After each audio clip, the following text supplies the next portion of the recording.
quoting, Bible reading, God believing, truth speaking, American. This MAGA season, Democrats committing treason. I know they think it's sweet, but you don't know who you dealing with. This for free thinkers only. You ain't got no membership. They free. General Flynn out the cage, cause he innocent. Barton Roger Stone, cause the world know that he innocent. We need to kick out every single illegal immigrant. Mandatory voter ID laws we need to implement. The real-time world, no one sees it at all. They all say she's crazy. Walking rhythms to the beat of her heart. She moved it into life. She has danced into the danger zone. When the dancer becomes the dance, it can cut you like a knife. If the ship becomes a bar, on the wire between will and what will be. She's a maniac, maniac on the floor. And she's dancing like she's never danced before. She's a maniac, maniac on the floor.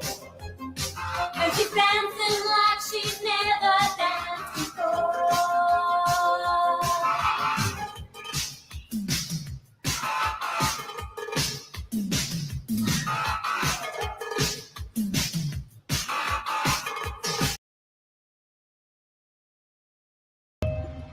No more distractions. No more electric tanks. No more gender confusion. No more climate change worship. We are laser focused on our mission of warfighting.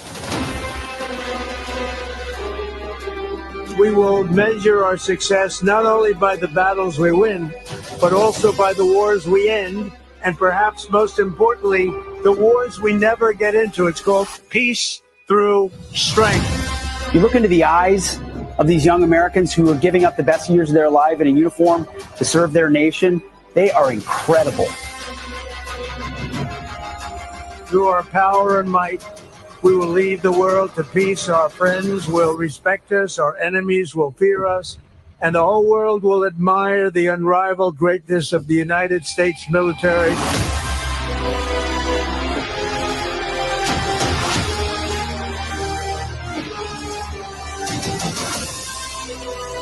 We will replenish the pride of our armed forces, end the recruitment crisis.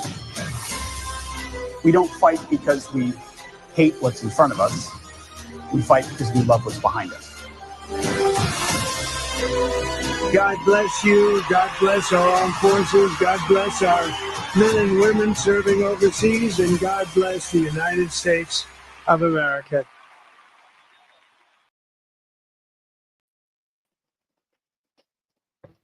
Hello, everybody. Welcome to the Unrelenting Political Corner.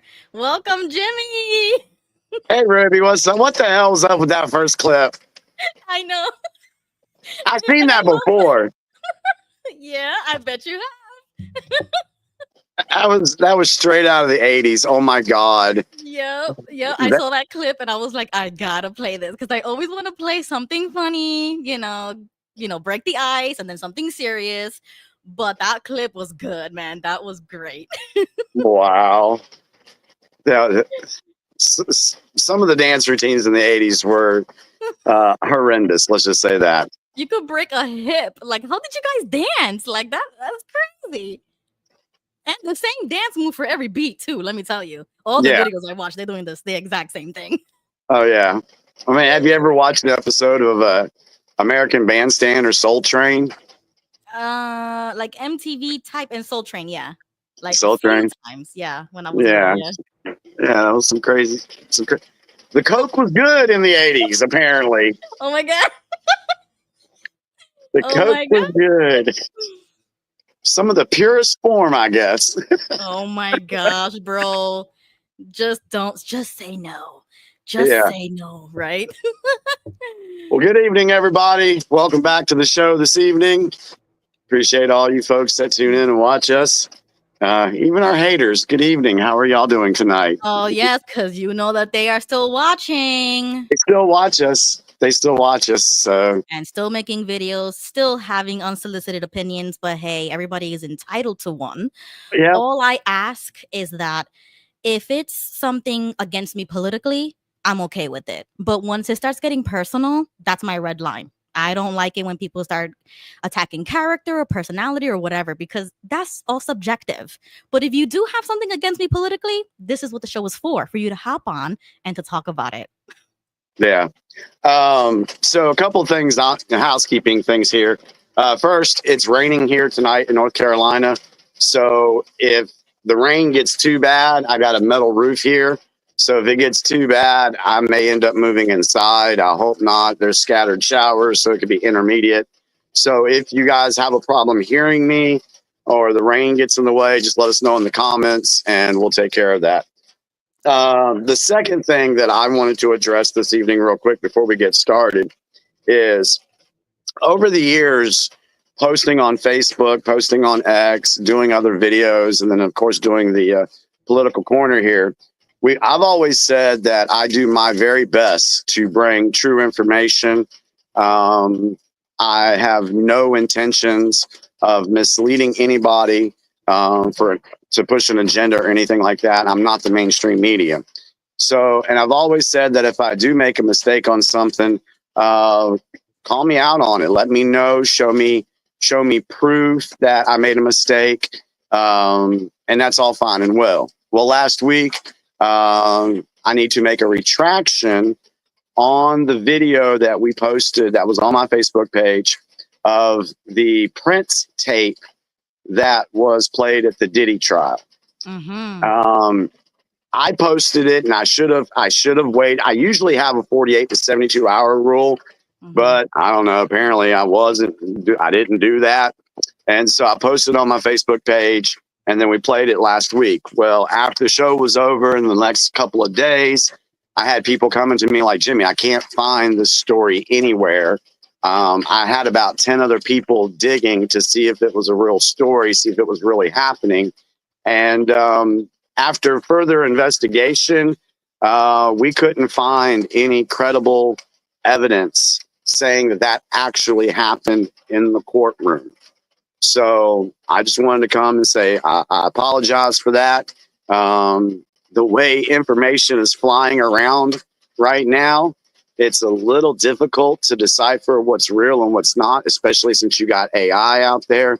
So, yeah, I made a mistake. I apologize for it. And I think this is like the very first time in 5 years that I've actually had to do a public retraction on something. So my apologies. Wow, very good. Thank you, Jimmy. I can speak for everybody and say that we appreciate when somebody knows or can't confirm something, or if they're wrong, we come on here and we say that. We're not afraid to say that. I also have another update. I have changed my stance on something else. What'd you change your stance on this time? So if you guys were paying attention to that clip that I played that Donald, posted about peace through strength, right? Right. So you guys already know, if you've been watching, that I am anti-war, right? But I think I change it. I think I am now peace through strength. I agree that we should be developing, like the military industrial complex, even though I used to disagree with most of it because of the spending was my issue. But if it is peace through strength, I don't have a problem with it. I'm changing my stance a little bit with that. All right. The only thing I'll push back on that, I appreciate the change in the stance. Just the military industrial complex, they got to go. We can have a military without the military industrial complex. Okay, good point. Yeah, because I think I agree with that. Yeah, because it's designed to keep pushing the war machine and keep pushing the endless wars, and that's how they're making their money and everything like that. So we don't need that, but we do need to have a strong military. Okay, then I agree with that more, because I was anti-war in terms of going to war, like the ultimate decision, like that should be the very last resort.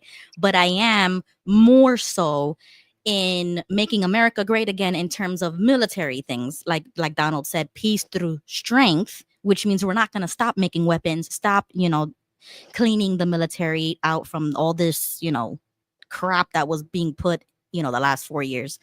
So when, like cleaning house, but peace through strength, I am with it.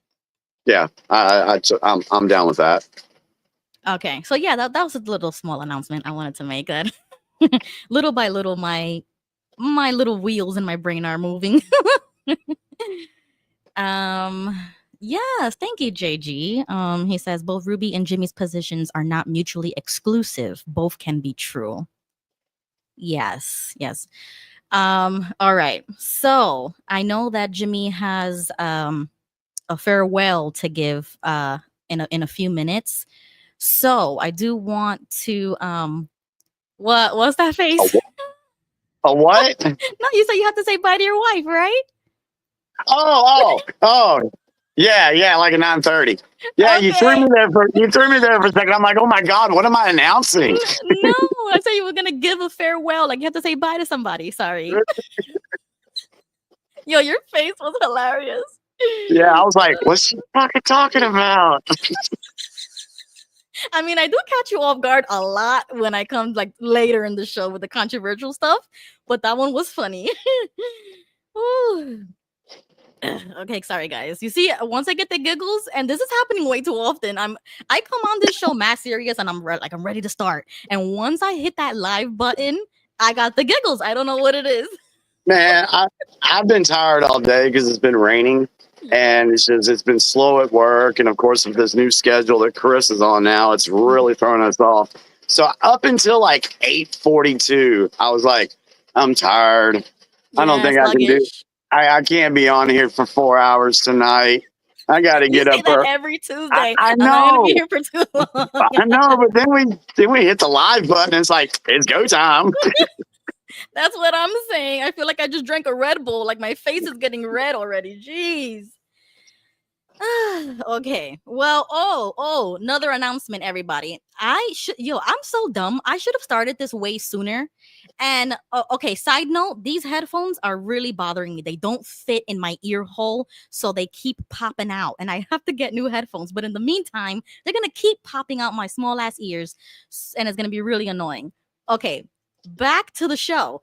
I should have done this so much sooner, but I wanted to let everybody know that I finally started a Facebook page just for the show.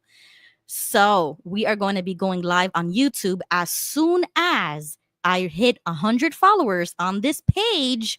So I need you guys to go to Facebook, search the Unrelenting Political Corner, follow the page so that we can start streaming for those people that are on Facebook. So I literally just did this today. Saw that. Yes, you were the first person that I invited. Oh, well, I appreciate that. For all of you Facebook old heads out there, no offense, but I know that there's a lot of boomers out there that use Facebook, and I need to branch out to other avenues to stream for those people. Okay, so I'm not a boomer. I'm Gen X. Yes, so. no offense. I wasn't talking about you. But you're right. You're right. There's a lot of older people on Facebook. Okay, yes. Okay, let's see if I could put the link in the chat. Can I put the link in the chat? All right, let's see if this works. Hold on. I'm going to copy it and put it in the chat. Okay, see if you guys can click on it. We'll get going, folks. Don't worry. We always do. No, yeah, this is just killing time for you guys to join the show. Meanwhile, I'm always late on Tuesdays. Finally came early. I put an alarm. I said, I'm not gonna let Jimmy down this time. My goodness. All right, look at that. Jesus Gonzalez has just followed the page. So thank you. Mira, me is Jesse. I knew it. Jesus. Thank you for joining the Facebook page. Okay, yeah, so that's really cool. Just wanted to share that with you guys. All right. So we're gonna wait for Jimmy to do the news blast. But I wanted to give you a visual representation of how the last month has been for me. Do you want to see? Sure.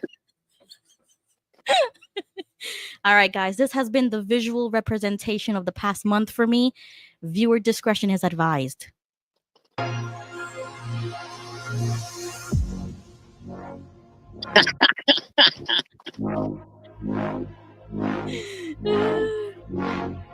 Poor Billy Goat. Poor Billy didn't make it. Dang. That was me. That was me. That's a real clip of me for the Poor past Billy 3 Goat. weeks.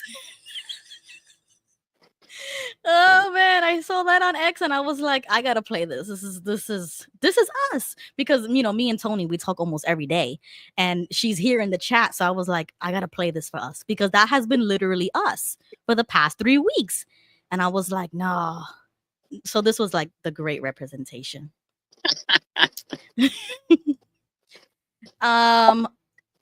You want to say hi to the chat, the people in the chat? We ain't done that yet. Okay, yes. Let's say hello to everybody. Look at that. Jimmy's reminding me how to host. Thank you, Jimmy. It's called co-host. Exactly. That's why you're here. Thank you so much, Jimmy. Okay. Hello to John Marciano, always here, always early, the most loyal follower Oh yes. of the Unrelenting Political Corner. Oh, new guest, Slavika. If anybody has seen my latest video, this is Slavika. I just did an interview with her, so check that out in the video section. She's doing a lot of activism, activism stuff when it comes to, Watchtower, but we're gonna keep it really political tonight. J-Man United. Okay, this guy right here, Jimmy, I keep forgetting. He sent me a video. He said he warned me. He's like, it's 3 hours long, but it talks about the whole money stuff, but it goes like really deep down.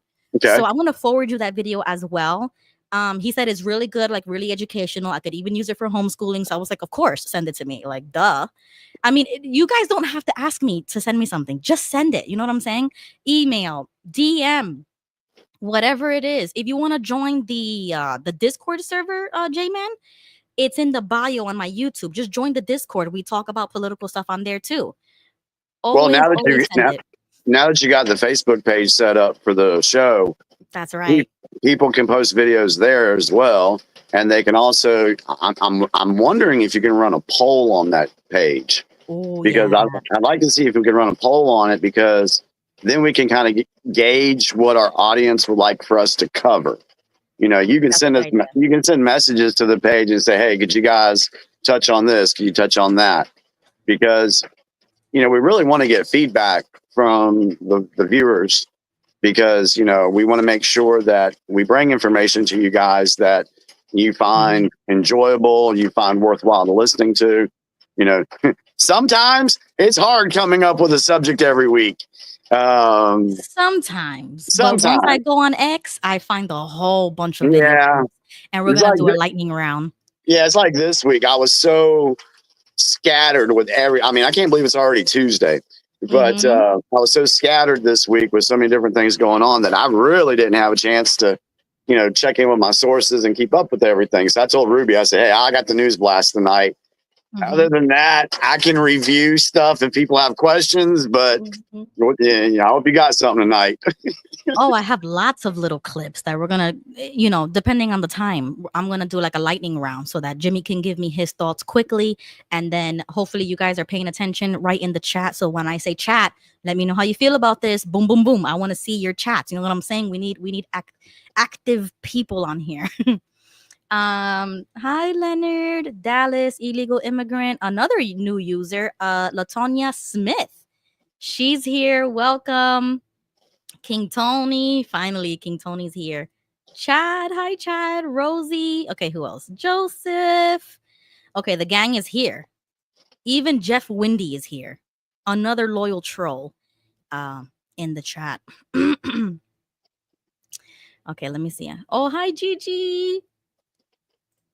Hi, Slavika. Thrifty, Beverly, 587. Okay, let me see who else. Leaf Tree, welcome. Okay, I think we got everybody. I'm scrolling. Oh, my dad is in the chat right there. Hi. Steen. Yo, Steen, I've been thinking about you. Didn't you send me those coins? Because I've been waiting. I mean, how long does mail come from Australia? Does it really take that long? Like 3 weeks? Yeah.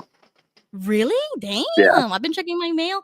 Oh my gosh, guys. I forgot to mention this last week, but I got a postcard, a birthday postcard, and I don't know who it's from, but like 5 different people signed it. So I guess you guys know who you are. I just received like a random postcard. I don't know where it came from.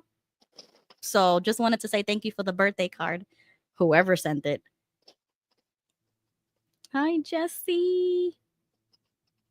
Okay, I think I'm caught up. Oh, hi, Dan. Finally get to hear you guys live. Yeah. Finally get to see the hot mess, but welcome. All right, Jimmy, it is 9:22. Should I kill more time or? Yeah. Let me run inside real quick and check and see what her status is. She should be leaving here soon, so I'll be back. I'll be right back. All right. So when I see Jimmy, we're gonna bring him back to the stage. Let me know who else is in the comments. If you haven't already commented, comment now so that we can give you a proper hello. And I do have a nice video for Gigi. So if Jesse, when I give the signal, get your brother over here because DeSantis did something, and he probably already knows this. But if Gigi doesn't already know, because I already know that guy is always talking about gold and silver, DeSantis just signed the bill, and I'll talk about this later. So don't worry, I will, bring Jimmy in the loop. My governor just signed a bill that would allow physical gold and silver to be tendered as legal currency. And remember, last Tuesday we were talking a lot about currency, but I know that Gigi has a thing for gold and silver. He's always sending me emails about coins and, watch this, watch that about gold and silver. So just wanted to play that clip for Gilbert soon. Hi, Apasta Babe. How's your husband doing? Did you ever find out what was going on with him? Everybody's doing a lot better. He is healing from that surgery and he's back to work. So thankfully, everything is going well. All right, who else is in the chat? Steen says, I'm on the underside of the flat earth. Oh, stop. Oh, stop. Hi, difficult decision. Thrifty, and the penny got phased out early in 2026. I think I did hear about that. Yeah, I think I saw a clip that Trump said that it was going to be like cheaper or something, or like they were, wasting too much money on that. But yeah, I got this coin clip that I wanted to show you. Oh, if anybody stays for that long for the conspiracy time, I have a crazy clip that I want to play for conspiracy time. So just wanted to give a little teaser about that. Oh, I have a crazy fight video, guys. I don't really do like news, but like I have to show that. So I'm gonna do a fight video. I'm gonna do a conspiracy. Well, it's not conspiracy, but it's like, in that realm. Hi, Lisa. Welcome. Let me see. I'm just scrolling through my bookmarks really quickly. Oh no, we gotta talk about this. Soon. But King Tony and I were talking the other day, and she said, J-Lo needs to retire. And I said, you know what? She's going to be another Madonna, 60-something years old and still performing. I don't know what it is with these people, or is it the industry, or what is keeping them on the stage. But when she said that, I was literally watching a clip of J-Lo still dancing, still performing, and she's like 50-something years old. But let me know how you guys feel about that in the chat. I don't know, because I have a video here that I wanted to show you guys, and it's Paula Abdul, and she is 62 years old. And I am like, I'm sorry, I think these people need to like go home and take care of your grandkids or something. Like, this is too much. All right, so I have that video that I wanted to show you guys. Let's see. Jeff says, I think we have a little more leniency here than I believe the channel Fixing My Faith. That's a different topic and understandable considering their trauma. Yeah, it's just a completely different topic, like show and stuff like that. Also got rid of 1 and 2 cent coins and $1 and $2 notes and all paper money last century. Wow. That's crazy. Dallas says, hi. 587 is the fight scene from They Live, because that was me and my best JW friend at the time. Put the damn glasses on. No, it's a crazy fight video that I'm gonna like really dive into your opinion if you stay here long enough to, you know, watch that like after the news and everything. So let's see. All right. Then I have another video. I'm just giving you teasers, guys, just to kill some time. But I have another video of this young woman crossing the Canadian border, you know, from United States. And I think it is the most insane questioning. Or you know what? I don't even know. Okay, so you know what? Let me know in the comments when you see this video. Let me know, because in my opinion, a lot of what they were asking her was really unnecessary. I don't really know how those things go at the border. I've never gone to another country like outside of the United States, so I don't know how that would go. But to me, I don't know. I think they were asking her way too many questions to go into Canada. Oh yes. And then I have a really good video up Jimmy Bell's alley when it comes to adrenochrome and all those theories. So we will figure that out. Let me know if you guys know about that. If you've gone down that rabbit hole, you know how we say it all the time, prepare yourself. But I have a clip that I want to show you. Let's see. Hi, Slavika. She says, Tina Turner was still on fire at 70. I say go until you can. Oh my God, Slavika. That's crazy. Okay, Jimmy is back. All right, guys. So I was just giving y'all had to see the wife off to work. Okay, good. Awesome. I was just giving everybody a teaser of what I'm going to show them later after the news. But we're going to listen to the news first, and then we're going to get the show on the road. And hopefully everybody is ready. I will put the link in the description as soon as Jimmy is done. And just remember to stay relevant to the topic. Keep your comments at least 30 minutes or less. 30. So that we can... I mean, 3. Oh my God. Look, at least somebody's listening to me. I'm not even listening to me. 3 minutes. 3 minutes, everybody. So that we could not be here all night. Oh, somebody's at my door. I'm gonna play the intro for you, Jimmy, and I'm gonna put myself backstage for a second. Okay, I'll take it from here.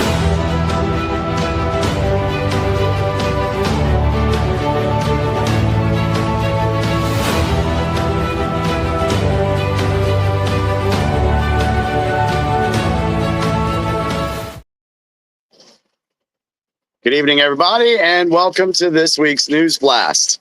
And if you are a new viewer, just remember you wouldn't remember because you're new.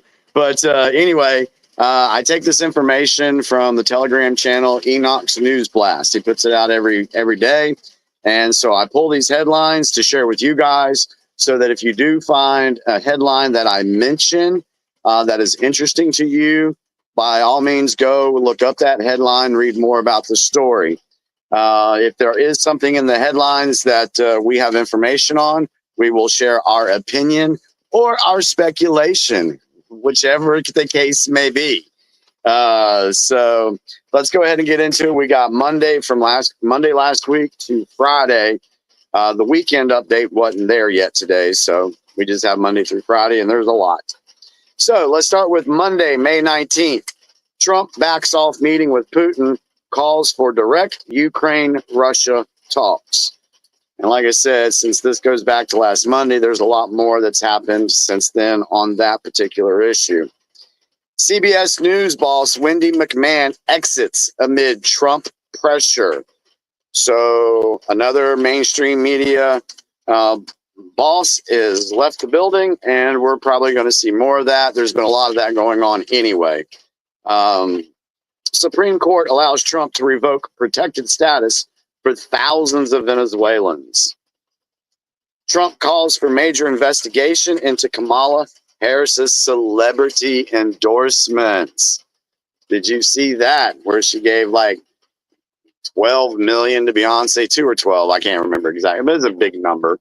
But all these celebrities were getting paid to go and make appearances for her. And so that could fall under violations of electoral spending money, something in there. So that's what that's all about. Senate advances a major crypto regulation bill on a bipartisan vote. Still wish I knew more about crypto. I don't know. I'm torn with that. Yeah. Trump signs bill cracking down on explicit deep fakes. Okay, yay. That would be great. Yep. That goes, no, I'll keep that to myself right now. Never mind. Something else I want to say about that, but we're not there yet. Passenger jet had to abort takeoff to avoid runway collision at the LaGuardia Airport. Here we go. I don't want to hear about no more planes. That's it. The whole 2025. I don't want to hear no more planes. Oh, there's more in here. Oh no, no, And I'm not buying it. I'm sure there's going to be some judge information in here as well. Oh yeah. I have a clip for that too. U.S. attorney drops case against Newark Mayor Ross Baraka, charges Representative LaMonica McIver for ICE protest. Newark Airport experiences another air traffic control outage. Netanyahu says Israel seeks full control of Gaza after days of strikes kill hundreds. And Regeneron to buy 23andMe out of bankruptcy for $256 million. Okay. I need to look at that one. I need to look at that one myself because I don't know how I feel about that. I think it should get rid of that altogether. So that was the news blast for Monday, May 19th. Any comments in the comment section about Monday? No. Steen says I should have sold my XRP when it hit $6. Did it ever hit $6? I thought I got as high as like 3. I don't know. Faded San Diego says there was a plane crash 1 hour before I landed last Thursday in San Diego. Yeah, it's probably in here somewhere. Oh. Wow. Oh, no, that's one. Thrifty says you can delete your test off 23. I don't know nothing about that. She says you can delete your test off 23. Yeah, I don't know if I trust that because even if you delete something, the internet's forever. All these politicians try to, delete their emails or get rid of their text messages, but somewhere out there, that stuff is still on there and still available to somebody. Yeah, but I mean, I'm sorry. I still hold the stance that it doesn't matter what they do with your DNA or if you send your DNA. I mean, I think the government already has that since you were a baby, when you went to the doctor or something. You know what I'm saying? Like, it doesn't really bother me. So I don't know. Yeah. With everything going on, I don't think it's like the biggest concern. Right. Like, we got bigger problems. Yeah. All right. So let's go into Tuesday, May 20th. Trump urges Republican holdouts to pass House budget bill. Trump selects concept of $175 billion Golden Dome missile defense system. Oh, yes. Question about that. Is that supposed to be all over the country? Yeah, it's supposed to be. Okay. Yeah. Okay. I don't know. There's something a little bit more. There's more to that story, too. Israeli strike kill at least 85 in Gaza. Musk and Sachs question Romania election. Remember I talked about that a couple of weeks ago? They were doing to that guy in Romania, the leading vote getter in Romania. They were making up fake news on him like they were doing with Trump. And they did with, where was the other one? France. Yeah, the lady in France, Marie Le Pen. Something like that. Something with the elections, right? Like the elections were rigged or fake or didn't even happen. That there was no election at all. Something to that effect. Justice Department investigating Andrew Cuomo over congressional testimony. Okay. Elon Musk says he will step back from politics and government, but will still advise Trump. 19-year-old accused of largest child data breach in U.S. agrees to plead guilty. Wow. Now, what kind of a breach is that? It doesn't specify. I don't know. Look it up real quick. Okay. Do Oh, a Google search. Let's check it out. okay. Hold on. You said 19. 19-year-old accused of largest child data breach in U.S. Breach. Let's see. Okay, a 19-year-old man has agreed to plead guilty to hacking into one of the top education tech companies in the United States and stealing tens of millions of school children's personal information for profit. The company with the personal Whoa. information of tens of millions of children was breached last year. Yeah, Wow. like why would you take their information for what? Like what are you going to use it for? To sell it? Is that like selling data or? Let's see. If they have all this data on kids, Mm-hmm. what kind of data is it? Right. And does it put these children Yeah, in danger to Somebody be needs to really dig in. kidnapped and sent into the child trafficking rings? Oh, I think I just glitched out. Sorry, I didn't catch the last part. What did you say? I said, what if this data gives, bad guys information that they need to be able to go and snatch kids up and put them in child trafficking rings? Okay, so that's one theory. Of course, everybody's That's gonna a think theory. that. That's a theory. My theory is kind of the buying and selling of personal, data, but like a tech crime, basically. Like an online crime. All right.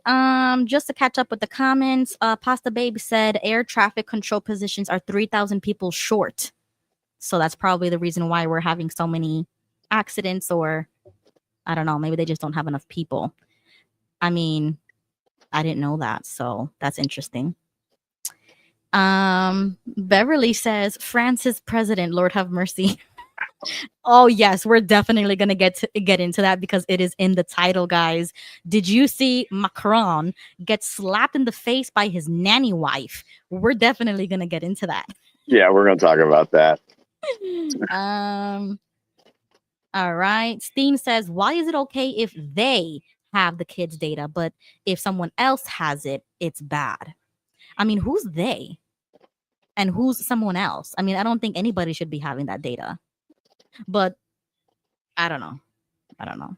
Well, you just think about it. You take your kid to the doctor. How much information does that doctor have about your kid?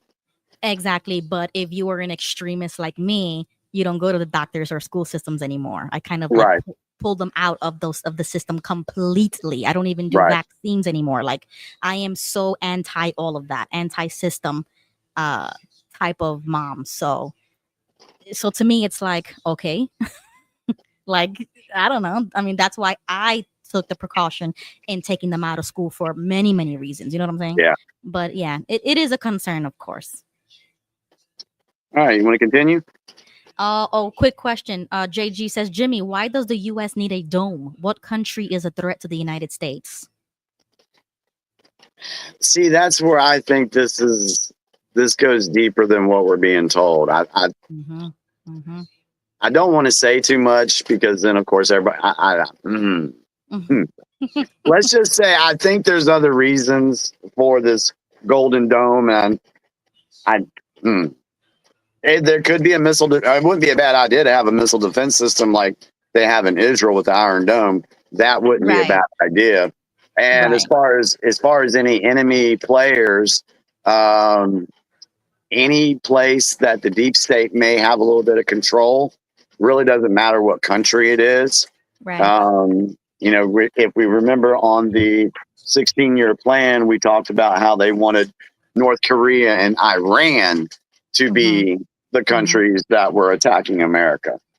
And now you've got the buildup with the whole Russia thing. And so I think there's more to that story than what's going on right now in the public view. Yeah, I think it's just the like the resources, the blueprints, the materials to make it for ourselves. Because if Israel has it, why don't we have it? We're the empire, right? We're Rome. So why don't we have that? Why don't we have it first, actually? Right? Yeah. We're supposed to be the best. We're supposed to be the first. So I think it's just like we got to do it first type of thing. Yep. But all right, you go ahead, Jimmy. All right, RFK Jr. grilled on health department funding cuts. Speaker Johnson reaches tentative deal with blue state Republicans to boost the cap on SALT deduction. Oh, God, what is that? SALT. Ruby, can we look that up? Okay, so it was SALT production. SALT deduction. Oh, deduction. Deduction. Okay, let's see. Okay, the first thing that pops up says the SALT deduction allows you to subtract up to $10,000 in property, income, or sales taxes you paid to state and local governments during the tax year. All right, so SALT, state and local taxes. Ah, there you go. To boost the cap. So they want to. So Speaker Johnson reaches tentative deal with blue state Republicans to boost the cap. So they want to raise the deductions that the American people can deduct. That's good. Okay. All right. Okay. Oh, cucumbers recalled after more than 20 people are sickened in salmonella outbreak. Now, I had a personal experience with this because here lately, I've been making a drink that consists of 2 cucumbers and 2 apples and some ground ginger. Really? And, yeah. And I blend it all out. And then I put it through a strainer and I strain all the juice out of it. And then, of course, I got to get rid of all the pulp. I really need I need to really just freaking get me a juicer is what I need to do. Exactly. Yeah. You got to become a Sazon brother and do the cooking show with us. But anyway, yeah, I made some kick-ass burritos tonight too, by the way. Wow. In North Carolina. Yeah, Jimmy can cook. But anyway, so I needed some more cucumbers. So I went to the store and they had none. And it said these things were recalled. And I went to 2 more stores, no cucumbers. And I'm like, Jesus, what happened? And so now we know. So we can be thankful that I didn't get salmonella. So yay. All right. Tuesday last week, Dow slides more than 800 points. New Trump vaccine policy limits access to COVID shots. Hawaiian Airlines flight diverted on San Diego tarmac over possible bomb threat. And that was Tuesday of last week. Okay. Alrighty. Any comments, folks? Just about the SALT thingy. Everybody was saying state and local tax when I wasn't looking, so I already Googled it at that point. Lisa says we're a lot bigger than Israel. Yeah, so the dome obviously is going to be bigger, but I think we need to have it. I don't know. I think they got stuff out there already that can detect things coming in. So, right. There we go. Thrifty said the dome could monitor drone activity. That's a good idea. That's a good theory. Yeah. That's a good one. John Marciano says there's another strain of COVID scare going through the news media. Yeah, I saw that today. You know what I say? You know what I say? What? Bullshit. I mean, bless you. Bless you. Oh, I thought that was real. Oh my God. And I was going to say, excuse you, because that's what I tell my kids. Yeah, not buying it. Oh my God. Didn't buy it the first time. All right, let's go into Wednesday, May 21st. House advances Trump agenda bill. Pentagon says it has accepted Qatar's gift of a luxury megajet. Trump confronts South African. Oh, this was awesome. Trump confronts South African president with video on treatment of white farmers. Do we have? Bro, we have to. We have to. We have to. That was crazy. Now, I know I'm in a chat with guys that have different political views, of mine, and it's great. It's a great chat. But there's one person that was in the chat was saying that, oh, President Trump shouldn't have done that. This should have been done, outside of the public view. We need somebody that's going to be presidential. Well, okay, I get that, but this is not politics as normal. This is not, this is a whole different story. This guy in South Africa was publicly saying that this genocide of white farmers was not happening. The media was saying that this isn't happening. Right. That's the gaslighting that the media does when there is a real problem going on, and they're Yeah. gaslighting people as if it isn't going on. And I'm so glad that Trump confronted him right there. And that's what, Trump has a way of shoving his enemies into the spotlight, or shoving some wrongdoing out into the spotlight. We've seen it over and over again. And so this time, what he did with the South African dude was just brilliant. Called him out in front of everybody. And then what did the media do? The media, said, oh, look, Trump ambushed the South African. There was like a clip that showed all these different news stations using the word ambushed. So instead of talking about the genocide that was happening, or that is happening, they want to push it. Oh, Trump ambushed this guy. Okay, well, why? What were they talking about? Do you have that clip, Ruby?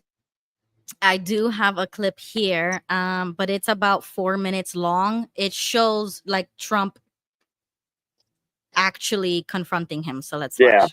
Let's go and play it. Turn the lights down and just put this on. It's right behind you. Johan. There's nothing this parliament can do with or without you, from the president, from no one. We don't care. We can do whatever you want to do. Who are you to tell us whether we can occupy land or not? We are going to occupy land. South Africa occupy land. That's who we are. I think what you're seeing right there is the South African president condoning or even talking about it. Is that him? Yeah, it's like he's listening to one of the speakers speak and say stuff like, it's none of your business what we do, basically. Which is just rhetoric. This is all propaganda to justify why they're doing what they're doing. That's what he's showing. You could probably fast forward it, just... We don't and need to I remember... Okay, I remember those clips because if anybody remembers that I did bring that up a while back. I wanted to talk about it, but I talked about it more in relation to like a segregation angle, that the blacks in South Africa wanted the whites out. And I was saying, well, if that's such an issue, if they're killing you over that, then why don't you just leave? You know what I'm saying? So I made that point in the other video. If anybody wants to check that out, y'all can check that out. But yeah, it's a real issue. And that's why Trump took those asylum-seeking South African white people, and people were like losing their minds over that. Well, the internet was, because real people in real life don't really care about that. But yeah, it's obviously like an issue that it kind of blew up. But I would rather that than illegals coming in. You know what I'm saying? Well, yeah. I mean if you're literally fighting for your life in a country, yes, then you should seek asylum. Right. That's true asylum seeking, that I can be behind that. I can make that exception with my zero tolerance policy, like my personal zero tolerance. In that case, I was making an exception for that. Like my stances have been changing. Another thing, they say that all these people that are getting deported here in America, who's going to work our farms? Hey, we just got some farmers that just came in from South Africa. You're right. Wow. Amazing. That's great. I'm sure they have no problem doing that. Right. Yeah, exactly. So, okay, quick, like side point. Thrifty says this: the problem is that one of the newspaper Trump says is proof of genocide is not proof. And the picture in the article was from DR Congo. So if anybody is interested in digging deeper into that, Thrifty makes a good point. So that might be something that you might want to look into. Yeah. Gigi says he laughed when Trump was showing him photos of the graves. Oh wow. Yeah, I didn't watch that whole clip, but that's sick. Yeah, his body language was very uncomfortable too. I mean, it kind of looked. What was the other guy that had the body language just here recently? Not Zelensky. Who was the other guy that came to the... Oh God, who was it? If anybody can remember in the chat, who was recently in the White House? Oh, we talked about it too. We probably did. I think I played a clip. I don't remember though. God, I can't remember who it was. There's just so much, but yeah, somebody else was there. Was it What Oh, Starmer? yes, he was moving a lot, right? Yeah, he was moving a lot, and he was like really, really shady. Oh, the Oh, dude. from the UK. Yeah, The yeah, producers from the UK. Okay, yeah. got you. Thank you, Gigi. We don't even remember our own content. That's how crazy. So much going on. Yep. Okay, All go right. ahead, Jimmy. All right. Target retailers tiptoe around tariff price hike talk. Trump Jr. says maybe one day he'll run for president. Of course. Matt Gaetz flirts with a run for Florida governor. Okay. I ain't heard that yet. I don't know how I feel about that yet. Yeah. So put a pin on that, and I'll get back to you. Yeah. 2 Israeli diplomats shot during event at Capitol Jewish Museum in Washington, D.C. Oh my gosh, we gotta talk about that. We gotta really talk about that.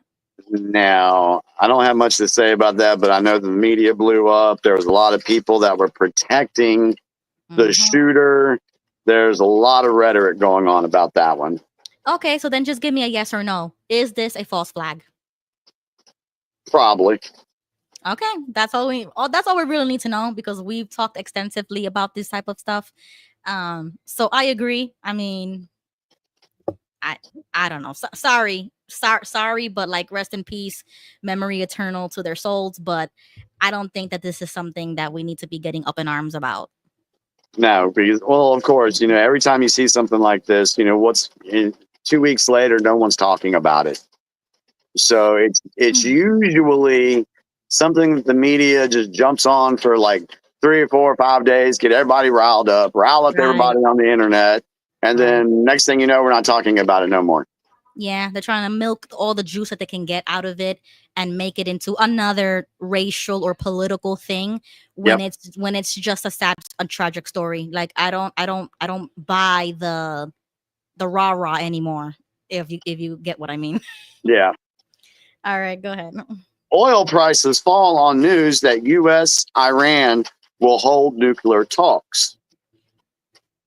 Kim Jong-un watches as North Korea's newest warship falls off dry dock.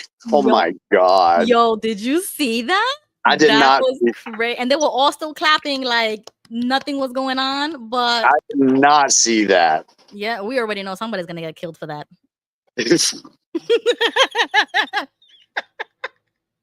We already know they lost their job and their life. Yeah, it's a bad day for somebody in North Korea. Sean Combs trial recap. Agent testifies about drugs, guns, and sex supplies found in Miami home. Army air defense systems deployed to the Arctic, Africa, for first time. Putin visits Russia's Kursk region for first time since Moscow said it drove out Ukrainian forces. Trump says he's seriously considering taking Fannie Mae and Freddie Mac public. What is that? What is that? That has to do with like getting housing. Look it up real quick for those. I mean, it has something to do with being able to get affordable housing, I think. Ah, okay. You said Fannie Mae and Freddie Mac. Freddie Mac and Fannie Mae. That's so weird. Okay, let's see. Are chartered, I need to put my glasses on. Are chartered by Congress to support the U.S. home finance system. Purchase mortgages from lenders, package them into securities, and sell the securities to investors. Okay. Well, good. So if he's seriously considering taking it public, that pulls the power away from those investors and those shady deal makers behind the scenes. That would be a good move. I'm for it. Make it public. All right. That was Wednesday. Any comments from Wednesday? Okay, let's see. Jeff Windy says, if I'm Matt Gaetz, I think I'll stay where I'm at, unless maybe if they have term limits in Florida. Steen says, time to buy oil shares. Thrifty says, and Trump is lifting regulations so nuclear power plants can open in the United States again. Yeah. Stevie Letty in the chat. Okay, Beverly confirms home loans. Fannie and Freddie offer affordable home loans and sell houses for cheap. Oh, okay, there we go. Yeah. Okay, thanks, guys.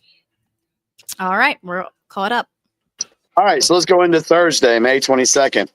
Supreme Court grants Trump request to fire certain independent agency members. Mm-hmm. I'm sorry. If you're the head of the executive department and you're wanting to fire somebody in the executive branch, you really shouldn't need the Supreme Court to grant you your request. That should already been done. Agreed. That's just my opinion. You know, Trump administration bars Harvard from enrolling foreign students. The media is really trying to make a big deal about this Harvard thing. I'm going to tell you right now, if Harvard just ceased to exist tomorrow, It'll be fine. Yep. I don't think the American people would even realize it was gone. Yeah. Yeah, I don't know, man. It doesn't bother me. It's like the least of our problems right now. But there's a lot of crap that goes on in Harvard where they basically groom a lot of these people that are going to be part of the World Economic Forum, your future leaders. You know, a lot of that does come from there. Guards shoot woman in security incident outside CIA headquarters. Uh-oh. Yeah. This is what I think Pete San Diego said earlier. San Diego's small plane crash into military neighborhood kills at least 3 people. That might have been the one he talked about. Okay. Oh, here we go. Here's a judge. We knew this was going to happen. Oh, yes. Judge blocks Trump's executive order to dismantle education department. Did I not tell you that was going to go to the courts? Yes, I remember a long time ago. But now I understand that this is corrupt. It's just corruption. It's just simply put. Yeah. RFK Jr.'s Maha report raises concerns about vaccines, American foods, and prescription drugs, as well it should. UK agrees to hand the Chagos Islands to Mauritius. Mauritius? I don't know. Alcohol-related cancer deaths doubled from 1990 to 2021, study finds. Well, really? Okay. Alcohol-related cancer deaths? Treasury Department set to phase out the penny. Yes, we mentioned that a little bit earlier, and I do have a clip of DeSantis recently. It says that he approved of silver and gold to be used as legal tender. Yes, that's the word. Yes, legal tender currency. And I thought, when I saw that, the first person that came to my mind was Gigi, because he's always talking about coins and silver and gold and silver. So this is a quick clip for Gigi. So the bill I'm going to sign today is legislation that is going to allow Florida to recognize gold and silver as legal tender in our state. And we have the ability to do that under the federal constitution.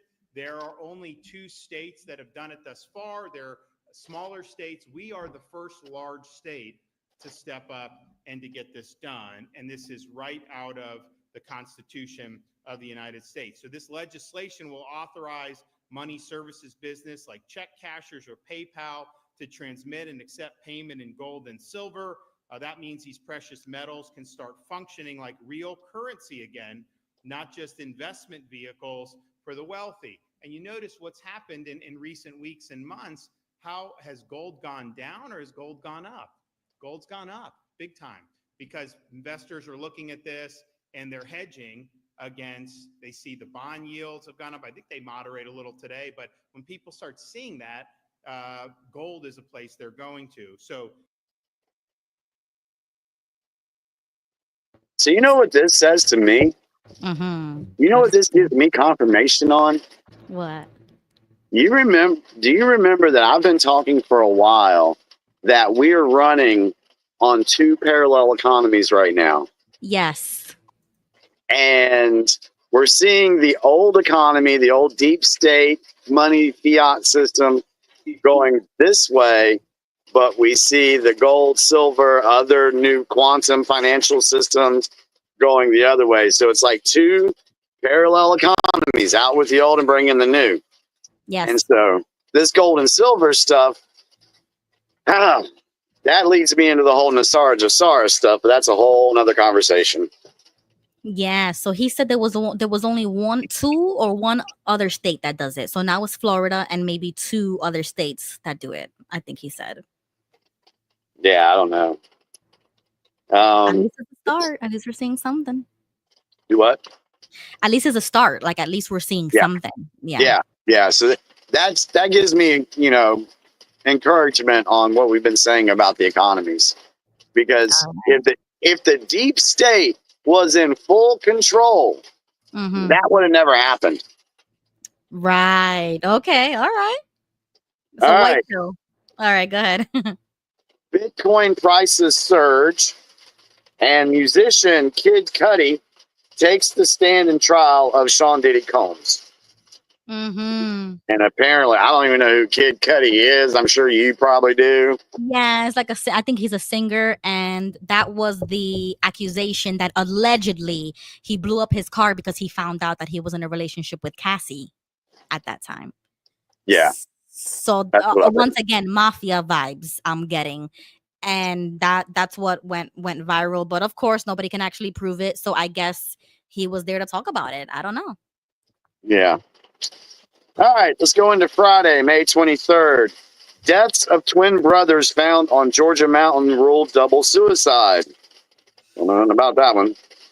Ukraine and Russia exchanged 780 soldiers and civilians. Stocks fall as Trump threatens EU with 50% tariff. And this was funny because the media just went crazy on Friday. And over in Europe, they were losing their minds. The mainstream media was losing their minds over there. And then Trump said, I think yesterday, oh, we're going to delay it till July 9th. Yeah. So there's more to come on that story. Trump says U.S. Steel will keep HQ in Pittsburgh, and a sign that he'll approve bid by Japan-based Nippon. Trump announces partnership between U.S. Steel and Japan-based Nippon Steel. All right. Hopefully that steel will be better than the steel that's been coming in from China. Because that's the other thing. You saw that the deep state players, Hillary and Barack, they were signing deals with China to have cheap steel come into the United States. What is that cheap steel then used to make? Planes, ships, submarines. And if the U.S. military has cheap steel, then these things would be easier to destroy if there was a war. Right. Yep. To make everything weaker. Yep. Makes it all weaker. Trump signs executive orders to boost nuclear energy. Judge temporarily blocks Trump's plan to stop Harvard enrolling foreign students. Trump threatens to hit Apple with 25% tariff on iPhones made outside the U.S. Catherine Harris. Yes, I saw that. You see that? The iPhones, right? That he was gonna repeat that one more time. I'm sorry. He threatens to hit Apple with a 25% tariff on iPhones made outside the United States. Do it. Yep. Okay, sorry. Go ahead. I'm so pro tariff. It's not even funny. I don't even. Yeah, I don't care. Yeah. After watching that video that we watched last week on the money system, and tariffs weren't even mentioned in that at all. It was just the deep state money system. Yeah, I'm all for tariffs. Oh, can we watch a quick clip about how tariffs is going to make America great again? Sure, go ahead. It's a real life story. I just wanted to prove this to everybody, how this is a success story. Back to Trump's tariff plans in recent weeks. Some business owners fear it could put them out of business. Others are excited about the changes that could come. WFMY News 2's Ben Briscoe talked to the owner of a well-known triad company that's doubled their sales since the tariffs started. When you drive up to Carolina Custom Leather, the first thing you see is that they're hiring. Jobs for people like Davy Cartner, dad to an 8-year-old girl. Yeah, we've been busy. It's really busy, actually. It's good. It's job security.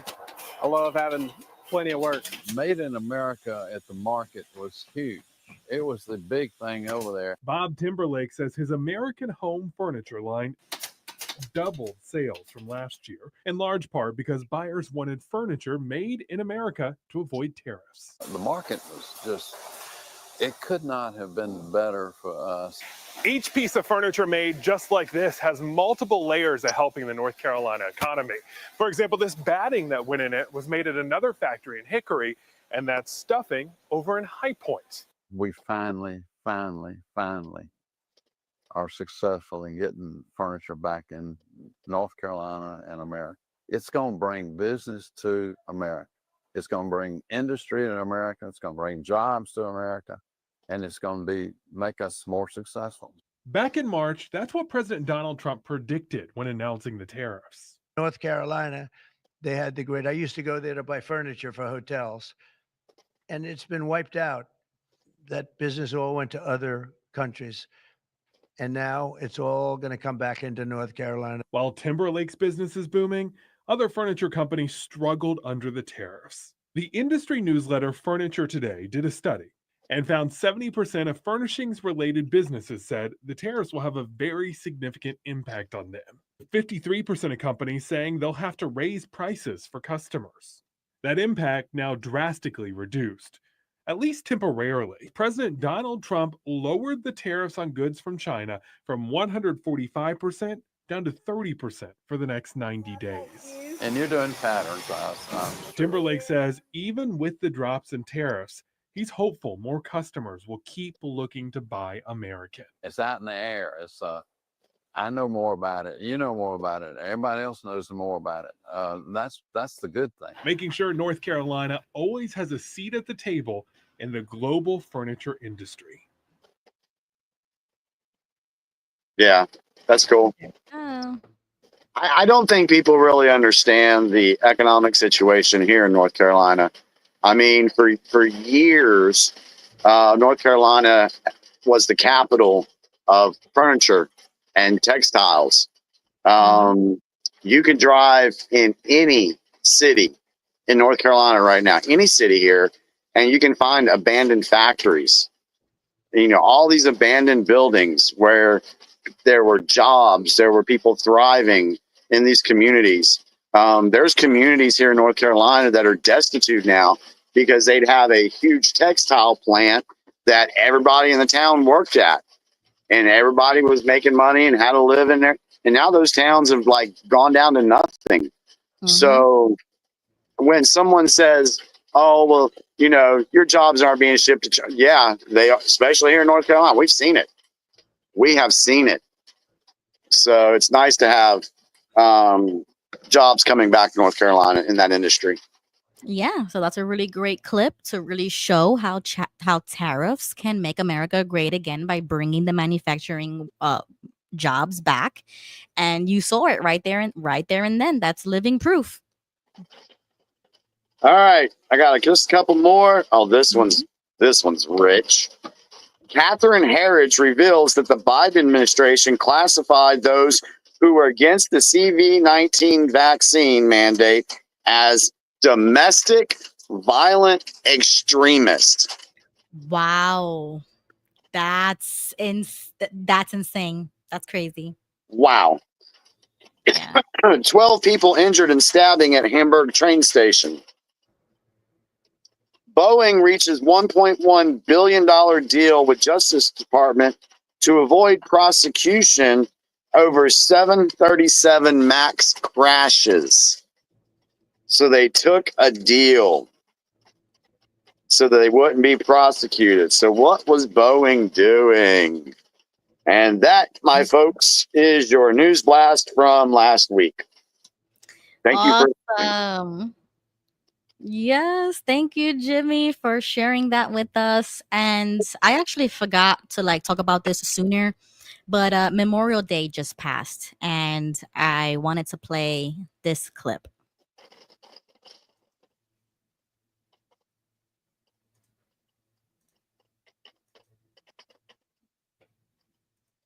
reserve a table for those missing. A round table for our never-ending burden.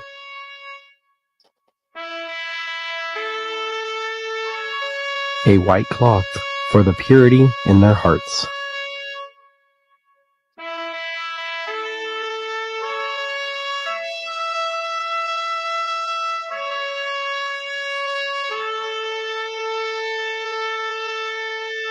A single red rose for their loved ones. A yellow ribbon for the hope of their return. A slice of lemon for a bitter fate, and a pinch of salt for their uncertainty. We light a candle as a beacon for their return, whatever that may be. We turn over a glass as a toast cannot be shared. And the chair remains empty, for they are missing, but not forgotten.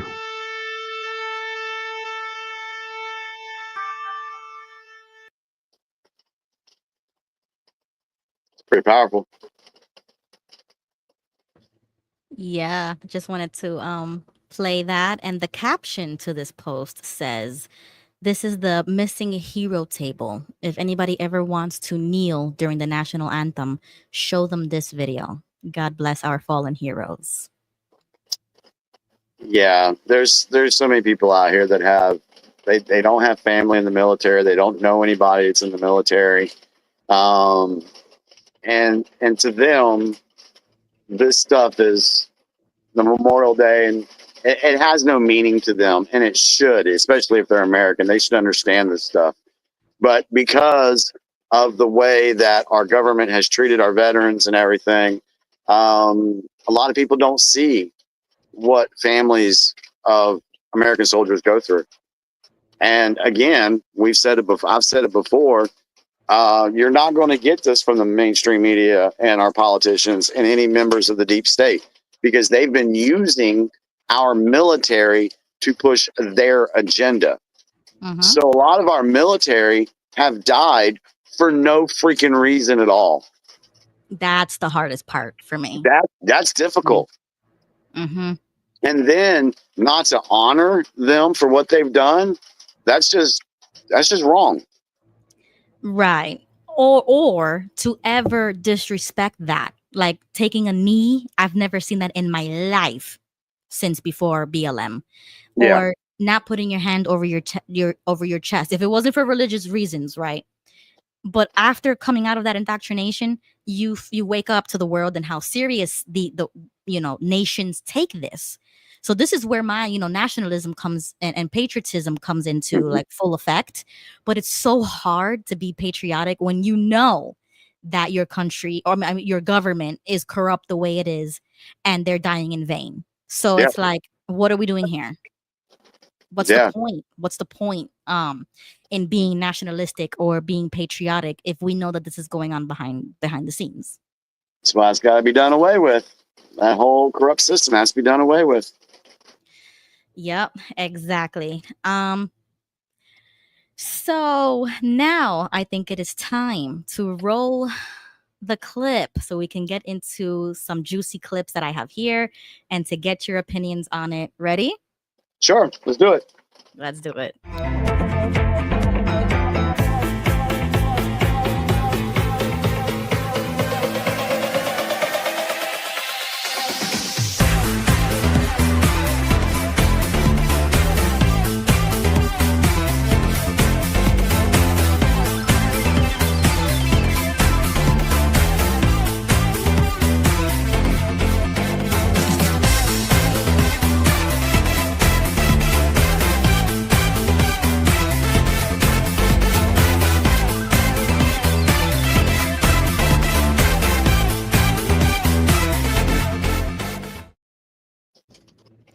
All right, y'all, we are back. You had to see that live because I still haven't edited the music off of it, and YouTube takes it off every single time. Is that what they're copywriting? Yes, it's the music. So I have to change the music, and every Tuesday comes along and I still haven't done it. So if you're watching from the future, I'm so sorry. It'll look like a shoop. It'll it'll skip you over here. And this is I guess now would be the time if people want to come on stage Yes, Yes. they can. Just keep everything relevant to the subjects we're talking about, please. Yes. And Jimmy might not stay until midnight. So maybe around 11:45 we might hop off. But if you're in the chat, this is gonna be like a lightning round. So get ready. All right, really quick, talking about judges. Hi, Julian. Welcome anybody who is just joining us. This video is something that we have already seen before, but I found a good clip to play. It's the judge in Milwaukee. I think you've seen this, but let's play it.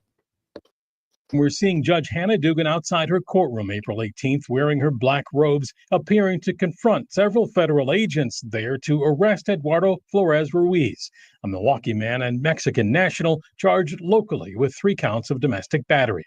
This video, released by Milwaukee County through an open records request, is part of the evidence in the case against Judge Dugan, who's charged with obstructing a federal investigation concealing Flores Ruiz, allowing him to leave her courtroom by a different door after sending the agents to speak to the chief judge. Flores Ruiz, dressed in black with his attorney, is seen in several of the videos leaving by that other door. One prosecutors say was used by jurors and not open to the public. As he leaves, though, he is seen in the hallway, followed by another agent. As Flores Ruiz gets into the elevator to leave, the agent slips in as well. According to the criminal complaint against Dugan, that agent followed them down. The agent seen here following out of the building downstairs, and once backup arrived, they tried to arrest Flores Ruiz, who another video shows ran north in front of the courthouse for nearly a block before agents caught up with him and arrested him. Federal agents arrested Dugan herself a week later. Eduardo Flores Ruiz's domestic violence case is moving through the Milwaukee County Court. He is, however, in federal custody on his immigration arrest. The FBI arrested Judge Dugan at the county courthouse 1 week later on April 25th. She pleaded not guilty in a federal court last week. Judge Dugan, your response. That's Dugan exiting the federal courthouse after an arraignment last week. Her legal team filed a motion to dismiss the case, calling it unconstitutional and saying that she is entitled to judicial immunity. A judge set a tentative trial date for July 21st. How are we feeling about that, Jimmy? What do you feel about that? Everybody in the chat, let me know right now. How do you feel about this? I'm just really glad that what we're seeing right now being exposed are all these corrupt judges. Because, you cannot get justice, real justice, if you have corrupt judges working for the system. And that's exactly what this lady did. She obstructed federal investigations into that illegal immigrant, and she tried to let him walk. So that's wrong. Right. So yeah, guilty. She should be barred or disbarred. Yeah, she should be arrested. Yeah. What about the lawyer? Lawyer too, man. Lawyer needs to lose its license, because I'm sure there's some ethical thing in her license, because like with the insurance license, we have code of ethics that we have to go by. We have to take anti-money laundering courses every year. We got to take ethics courses every year. So I'm sure a lawyer, there's something ethical that she breached. That was a she, right? Yeah, it was a female lawyer and then the male immigrant. Yep. So I'm sure there's something that she violated as well. All right. I completely agree. Welcome to the stage, Joseph. How do you feel about that first clip? Well, I think that the judge actually broke the Constitution of the United States, for one thing. And plus, she's a district judge. She has no jurisdiction in making decisions on federal laws that covers all states and all districts. Right. Good point, Joseph. Okay, moving along to the next subject. I saw this recently. It was posted on May 22nd from Governor Kelly Ayotte. She says, The caption says, "We won't let our state go to the way of Massachusetts and their $1 billion illegal immigration crisis. I'm signing bills today to ban sanctuary cities and support law enforcement cooperation with ICE." And then she posts this picture and it says, "It's time to ban sanctuary cities in New Hampshire." And then there's a quick clip that she kept her promise. So I just want to play it real quick. What's item number one for you in the State House next year? So item number one is we're going to make sure that New Hampshire is not a sanctuary state in any way. We'll pass a statewide ban on sanctuary cities. New Hampshire is now the first state in New England to ban sanctuary cities. Governor Kelly Ayotte fulfills a campaign promise as she signs legislation on sanctuary cities in New Hampshire. There will be no sanctuary cities in New Hampshire, period. End of story. What's item number? All right. So how are we feeling about that one, chat? Go ahead, Jimmy. Good. We don't need sanctuary cities in the United States at all. It is just it's a breeding ground for illegal activity. It's a breeding ground for terroristic activity. You don't know who's coming in. I mean, over 12 million illegals came in across the border under the Biden administration? At least 12. It could be higher than that. And they were going to these sanctuary cities and getting away with whatever the hell they could get away with. So, yeah, I'm totally in favor of Kelly Ayotte, banning sanctuary cities in New Hampshire. Ayotte. Okay. Steen is asking, sanctuary from what? It's just something that the deep state came up with to try to get illegals infiltrating our country. Mm-hmm. They say it's these people are oppressed. They're coming from war-torn countries. They're facing this. They need to have sanctuary where they can just come in here and get money and we'll help them out and blah, blah, blah, blah, blah. It's all BS is what it is. It's all a way for the deep state to build up their foot soldiers. Well, Jimmy, to add on that, the churches, regardless if they're Catholic or Protestant or otherwise, they do have their buildings as sanctuary places where people could go and be safe from the secular government. Right. That's something very special that they have with churches. Now they're applying that same rule to secular cities, which is a false premise altogether. Yep. You can't protect criminals, rapists, terrorists, or anybody who wants to do harm to the citizens in that city or to other states if they travel from state to state, possibly like that Mr. Maryland man was going from one state to another, transferring different so-called workers who were really being trafficked.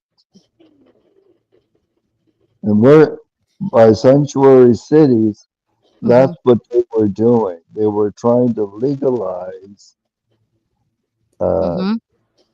trafficking.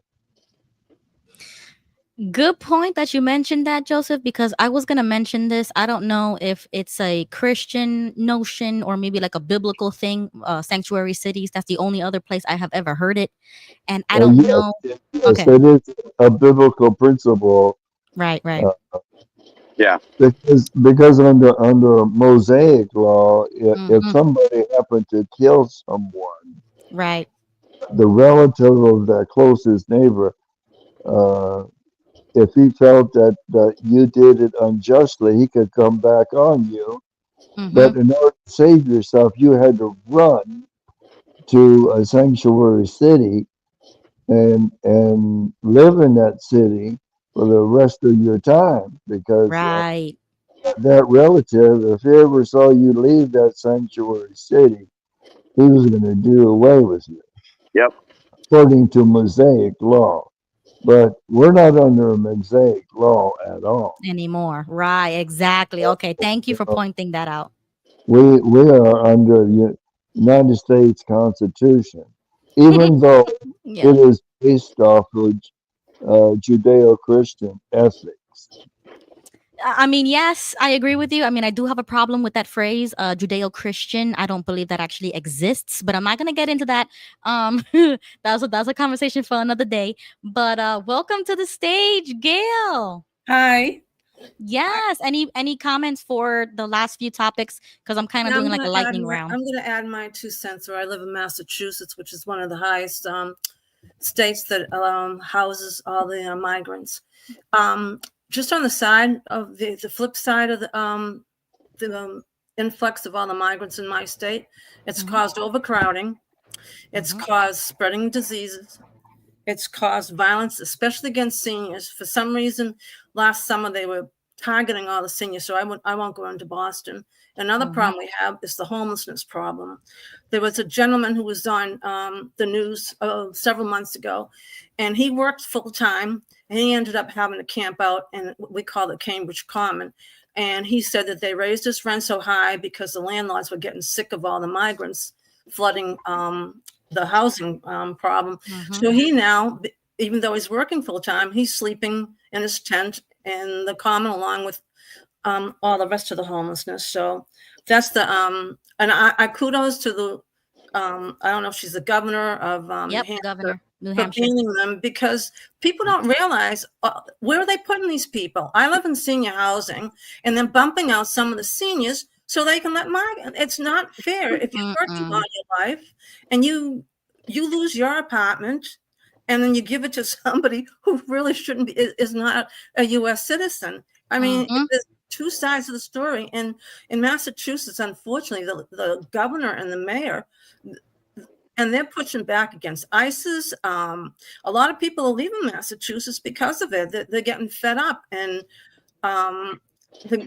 And actually, Boston Housing Authority is becoming bankrupt because they were letting a lot of migrants in there, and they don't have to pay rent. And then, it kind of aggravates me because I'm in housing. I mean, I worked all my life, and if someone's getting free rent and I have to pay, and I don't want to get angry, but it's just not fair, unfortunately. Exactly right. Exactly right. I am with you 1,000%. Jimmy, any final comments before I move on to the next topic? First off, how's my background noise with the rain? It started picking up a little bit. Is it okay? No, it's okay. No problem. It's okay. All right. Yeah, just let me know if it gets really bad.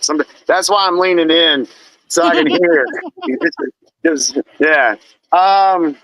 No really final thoughts. It's just the only thing I will say is we can see a definite difference between the way the American citizen is being treated and the way that these illegal immigrants, foreigners that have no rights under the Constitution, we can see how they're being treated by the corrupt individuals that belong to the deep state. They don't care about the American citizen. They want to replace the American citizen is what they want to do. And that's why I said that, any political individual, Democrat, Republican, or whatever, who is supporting illegal immigration, sanctuary cities, and all of that stuff, no help for the homeless vets. If they're doing that, then their constituents, I said this before and I'll say it again, their constituents are not the American people. No. Right. So if the Constitution were to be amended, like some people talk about amending the 14th, which is being wrongly used for, like illegal immigration or whatever, would you be in support of vetoing that amendment or like taking it out completely? No, once they have an amendment, you can nullify the amendment, just like we had a prohibition on alcohol during the 20s. And that had to be it's an amendment that is null and void now. But it took Congress to do that. Okay. Wh- So What's if that was a discussion, would you be in support of it? what particular part of the 14th Amendment is the viewer referring to?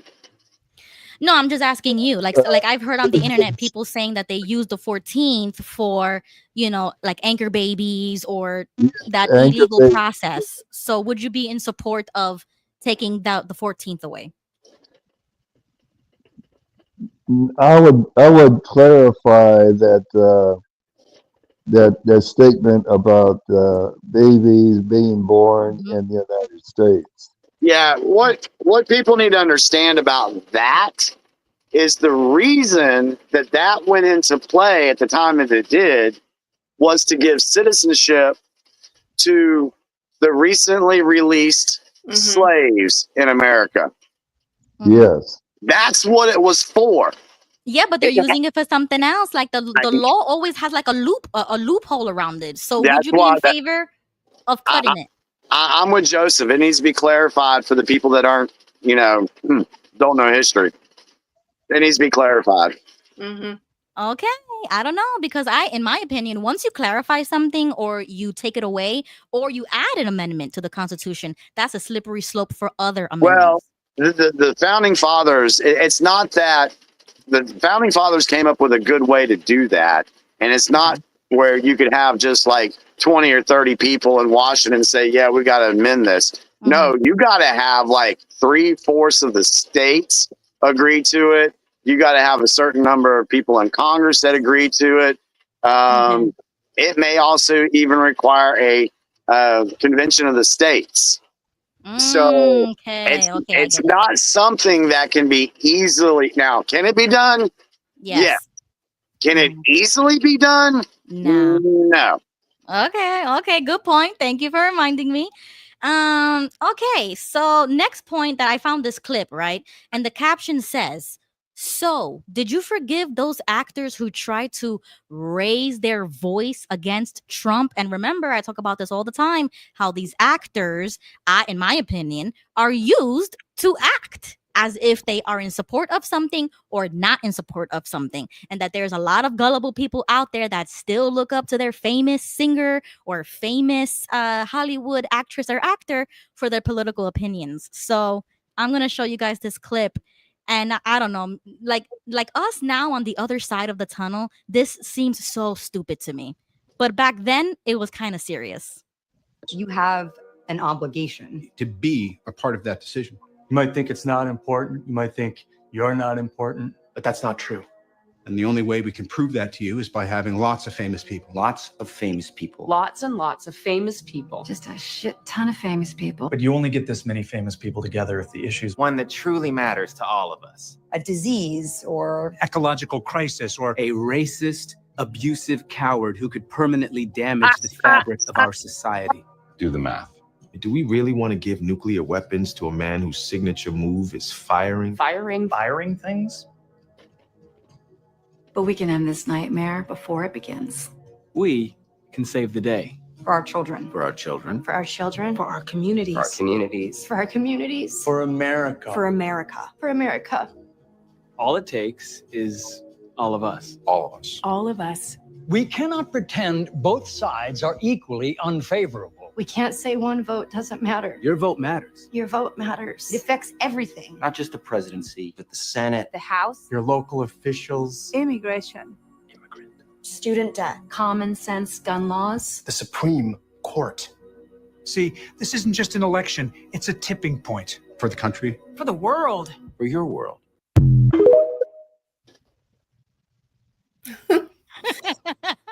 Who cares what they have to say? That's all I can say. No, that's all again. Oh, wow. I wonder how much they each got paid. Yup. And the way they just made the video, like they made a combination of it. Oh my God, it felt sorry to me. Like, so like sorry. I don't know. I don't know how I feel about it. I just think that it's really, really stupid. And I used to be afraid that normies would buy this, that they would watch something like this from their favorite Avengers and say, you know what? That guy is right. Or the way her voice was cracking, like, oh, for our communities. And the way the other guy was whispering, oh, I'm sorry. If you're still believing anything that these people in the Hollywood sector is putting out there, I don't care who it is. If you still believe that, oh, well, that's a really good guy, like Bruce Springsteen. Yeah, he's a dick. Okay. Sorry, him and so. I can't help you. I can't help you if you still believe that these celebrities actually have the good of the American people in mind. Yes, but Jimmy, would you forgive them for this? Would I forgive them? Yes. No. Would you forgive them, Jimmy? If it's warranted, if they came back and said, hey, you know what? I was really messed up. I was really persuaded. If they did something like that, okay, I can forgive somebody for changing their mind and realizing, hey, you were being used as a puppet. Yes, but they got paid for that. It's not like they were giving their honest opinion. Yeah. Yeah. So would you forgive that? Performers. They are Exactly. paid performers. Exactly. It was a gig. It was like they got paid to say this. They're not giving their, unsolicited opinion on their own. They're actually doing this. This is their job, and they're actors. Like, it's the irony of it all. So I don't know, man. I don't think I would forgive it. See, I'm trying to walk that fine line of being, open to forgiving somebody. If they did it not knowingly, okay, that I can have a little more compassion for somebody like that. But if you went into it knowing what exactly you were doing and you got paid for it, yeah, I'm having a hard time letting you get by on that one. Well, Jimmy, if you really knew how these people lives oh yeah on in daily No, life. Jimmy knows. Jimmy knows of all people. I think Jimmy fully understands. That's like Zuckerberg. Zuckerberg coming out and saying, "Oh, well, the government forced me to do this, this, and this." BS. Sorry, Zuckerberg. No, you're not getting a pass. Or all these people that are, trying to say, when it comes to CV and everything like that, oh, we're sorry, we didn't know, the media told us this, so we're sorry.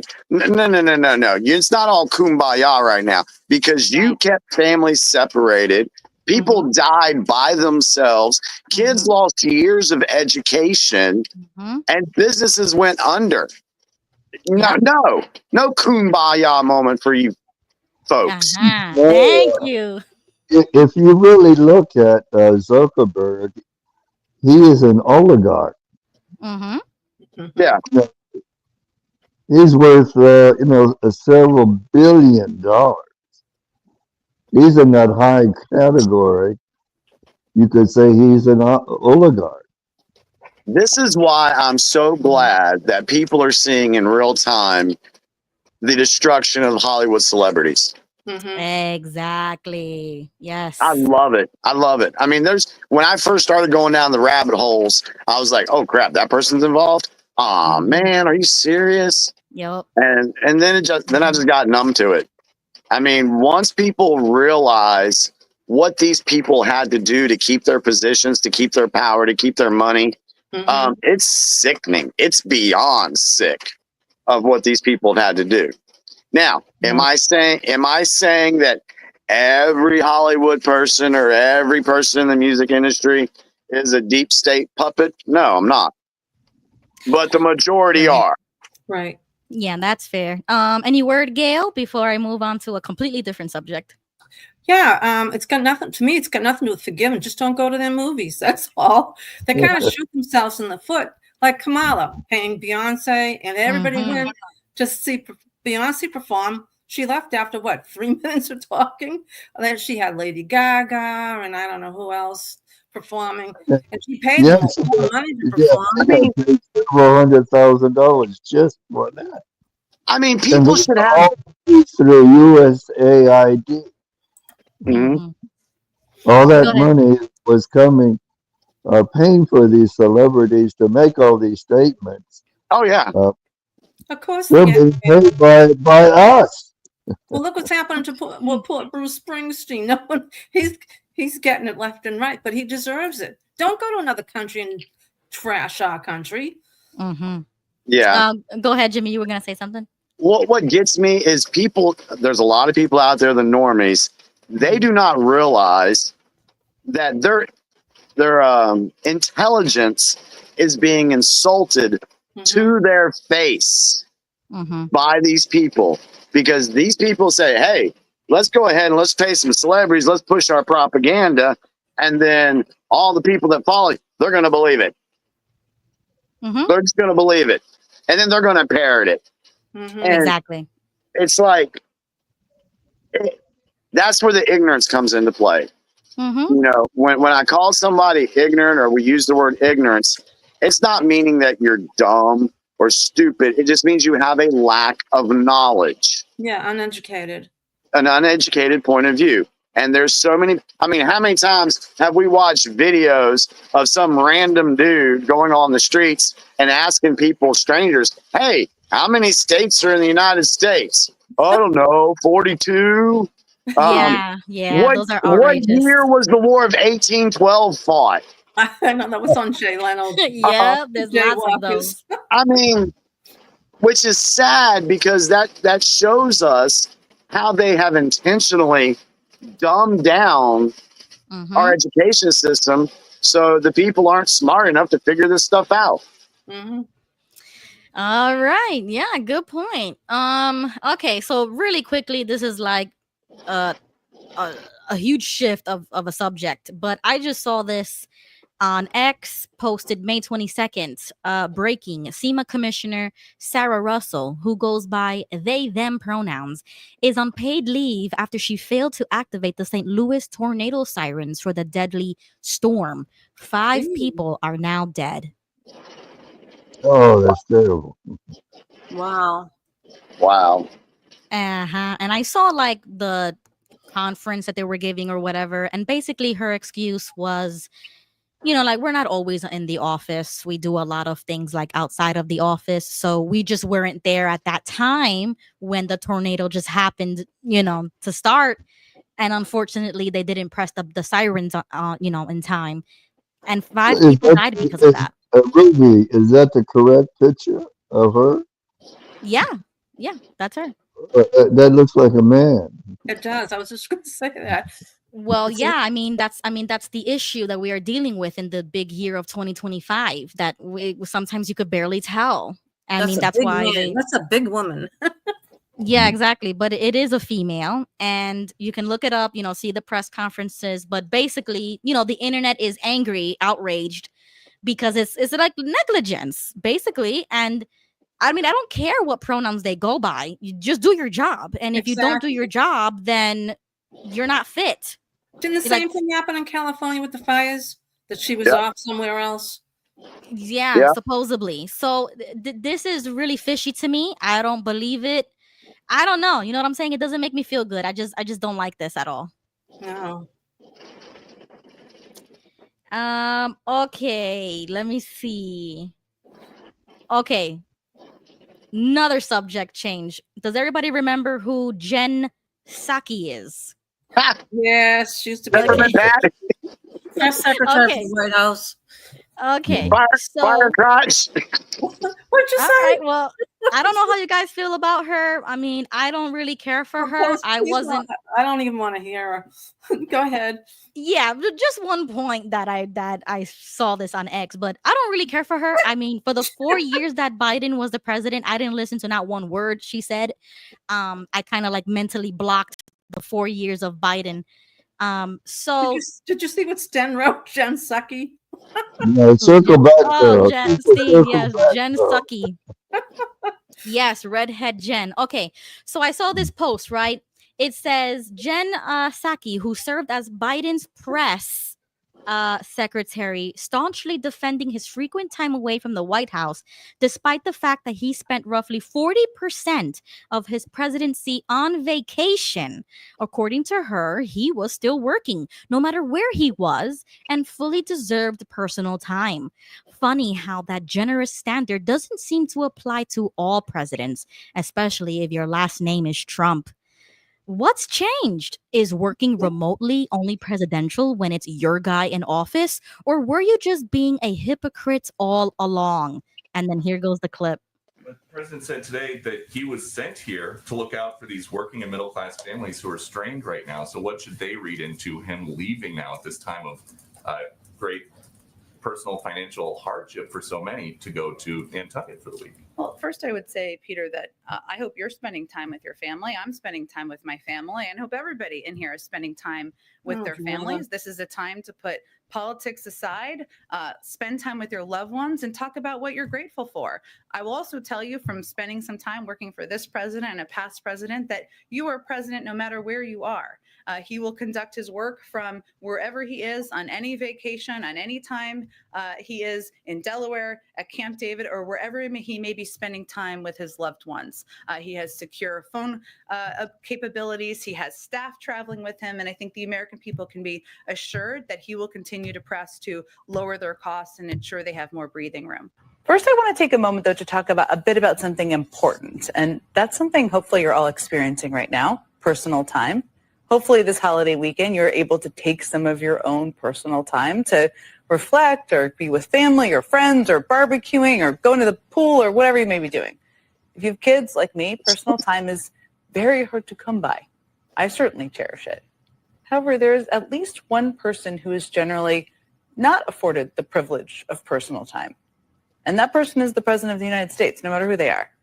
And before you feel bad for any moment, this is what presidents sign up for, all of them. There are no on or off buttons for national crises or the all-encompassing responsibility of the presidency.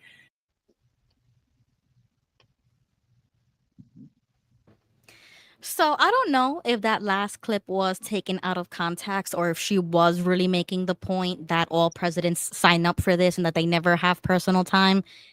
I don't know, because I haven't seen like the whole entire, stream of the, of that clip. But that's what I found on X, and I found it interesting. I said, I'm going to play this to see how people feel about it. How do you feel about that? Well, she's just covering for Sleepy Joe. That's all she was doing. Right. That's all. That's her a mode of operation as a press secretary for a member of the deep state or a deep state puppet.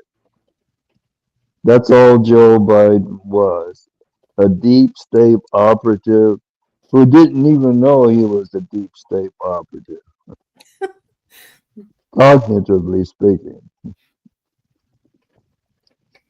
He was way out in left field. Yeah. Yeah, Joseph's right. Basically, what Jen Psaki was doing there is just covering for him, making excuses.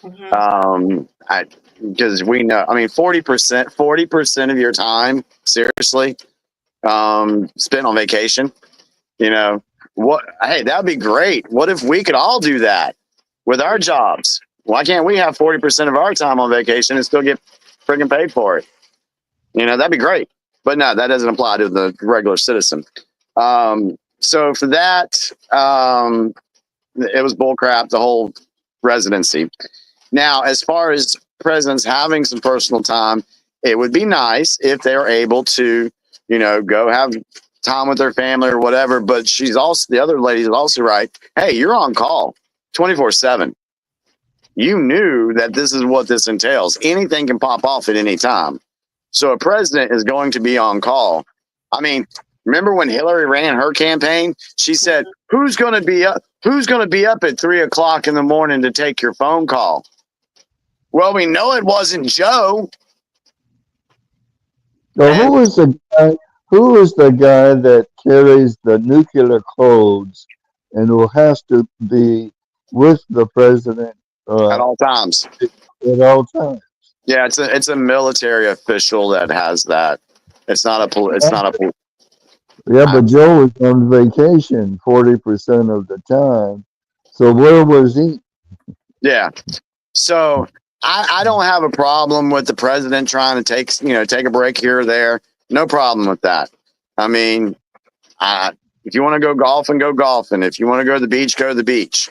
But you're still on call. You still should be, have everything set up to where if something did pop off in the world that needed your attention, you can be on it right away. Don't you think they had access to him 24 hours a day to Trump? I mean, the guy works harder than anybody else as president, and I'm sure they have access to him 24 hours a day. Oh yeah, yeah. I mean, if anybody deserves a vacation, it's him. Yeah, Biden but you let Trump take 4 days to go golfing, and those same people that are supporting what Jen Psaki was saying would lambaste him in the media. Oh, he took 4 days off while this was going on. Blah blah blah blah blah. It's all. Yeah, but somebody failed to tell Trump that somebody tried to kill Putin while he was flying in his helicopter. Yeah, that happened like a couple days ago. Yeah, but he was, somebody, dropped the ball there, and he actually said that when a reporter mentioned that to him, he said he didn't know anything about it. It's very possible at the time it happened. I mean, he can't keep his eyes on everything going on in the world. He's got to be informed of it. I mean, it's like the whole Ruth Bader Ginsburg when she died. He's like, oh, he's walking down tarmac. Oh, this is the first I'm hearing of this. Hey guys, I am back. Welcome back to me. Yeah, my internet went out like always when I'm talking about something, but I ain't gonna say nothing. Sorry. I just wanted to bring this comment up really quickly. Fighter of Truth said Trump golfing is costing us $20 million of our tax dollars. How do you feel about that? Hold on. What does it say? Trump golfing. It's costing us $20 million of our tax dollars. Okay, first off, I would like to see proof for that. Me too. I want to see evidence of that statement. And then I want to see the reaction of how much it cost the taxpayers for all the time Joe Biden took off. And Obama was always golfing too. So, and Trump owns golf courses. Why is he going to get paid for golfing on his own golf course? So yeah, I want to see evidence that's how much, and where is that information coming from? So if it's coming from CNN, do you think, if y'all know me by now, do you think I'm going to believe exactly what CNN's going to say? Do you think I'm going to believe any mainstream media news headline? So I want to see actual, how much is it costing? And then compare that with what, go figure out how much it costs the taxpayers for all the time Joe Biden took off. All right, Fighter of Truth. So if you want to send any proof, we now have a Facebook page dedicated to the Unrelenting Political Corner. You can search us up on Facebook. You'll see it. Jimmy Bell is active publicly on Facebook, so you could DM him. But my public account, just friendly reminder, it's private, so just goes to the public page. Okay, so moving on to this kind of story. This was kind of news. May 23rd. Federal investigators have raided a St. Paul nonprofit tied to the Feeding Our Future case, the largest pandemic-era nonprofit fraud scheme in America. This was just the tip of the iceberg, and there are Minnesota Democrat ties. So I just wanted to play this. Chapter in the massive $250 million Feeding Our Future fraud scheme and a new raid on a St. Paul office. Lou Ragoose is here with tonight's top story. Well, Lauren, this signals that the feds are not finished investigating new suspects in the $250 million pandemic fraud. Yesterday morning, the FBI raided the office of a nonprofit whose board of directors includes some movers and shakers in the business community. A nondescript office within a building in an industrial park on Vandalia Street in St. Paul is the home of New Vision Foundation, a nonprofit that works with disadvantaged youth by teaching coding and digital literacy. The company has even received kudos from Mayor Melvin Carter. But now, according to an unsealed search warrant, they are the latest focus for federal investigators in the $250 million Feeding Our Future meal program fraud case. An exhibit from former Feeding Our Future Executive Director Amy Bach's trial shows that they paid New Vision Foundation more than $2.5 million in taxpayer money in 2021 after New Vision claimed to serve more than 1 million meals to children. But according to the search warrant, the FBI believes meal count sheets such as these, claiming to feed more than 3,000 kids 2 meals every day, are phony. Workers at the electronics recycling site that leases New Vision the office told the feds they never saw any children there, either being served meals or otherwise. Another red flag pointed out in the search warrant, allegedly phony invoices claiming they bought their food from a supposed food service company located in Eden Prairie that actually turned out to be an apartment. Public tax filings for the nonprofit show that in 2021, the year it participated in the federal meal program, New Vision Foundation reported $3.5 million in gifts and grants, 5 times as much as the year before or after. No one from New Vision Foundation has been charged yet. This raid is the first new investigation in the Feeding Our Future case made public in more than a year. Now, the executive director of New Vision Foundation did not respond to my numerous requests for comment. I also left messages with each of the board of directors, including one who's affiliated with the St. Paul in Minnesota Foundation, but I did not hear back from any of them. Lauren. Wow, it just continues. Lou. You know what I liked was at the very end where she said, wow, and it just continues. Do you know what everybody was just shown there? Do you know what that was? What? That is an example. That is an example of the money laundering. Mm-hmm. Yes, but that was supposed to be a receipt of actually doing that. But remember, they found out, Doge has found out that in the Treasury Department, people were taking money out of the Treasury without a receipt. Yep. But at least what you just showed about the food program and the meals, that is a receipt, and they can prove that it is false. Yeah. But a treasury where we send our tax money to, that money was taken out without a receipt, and Doge found out that they were spending that money in Las Vegas at big casinos and theaters, all for parties for whatever they were doing. So I think what this is setting everybody up for is the future disclosure of shell companies that have been ran. We've heard a little bit about Biden and his shell companies. We're going to hear more about certain individuals that have been in the political realm of things, big names that created shell companies just so they can launder money. Right. That's what I mean. And then they have to come, and it's always a nonprofit, or they are a nonprofit organization. It's always a nonprofit, it seems like. NGOs. Yep. And so I think you're going to, like she said, wow, this keeps happening, because here lately we've been shown a lot of evidence of a lot of these companies getting busted like this. So when a government official came out before and said, oh, well, we don't know where $4.2 billion went, we can't account for that. Or like Donald Rumsfeld back in September 10th of 2001. Hey, the Pentagon's missing $2.1 trillion. We don't know where it's at.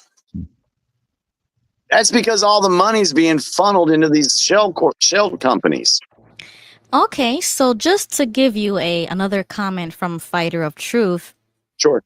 From the other side of the aisle, saying Trump laundered money for the Russian mob through his condos in the 90s. He has filed bankruptcy over 15 times. Okay. So again, bring some information to me. Mm-hmm. All right. So And hopefully, you know, just and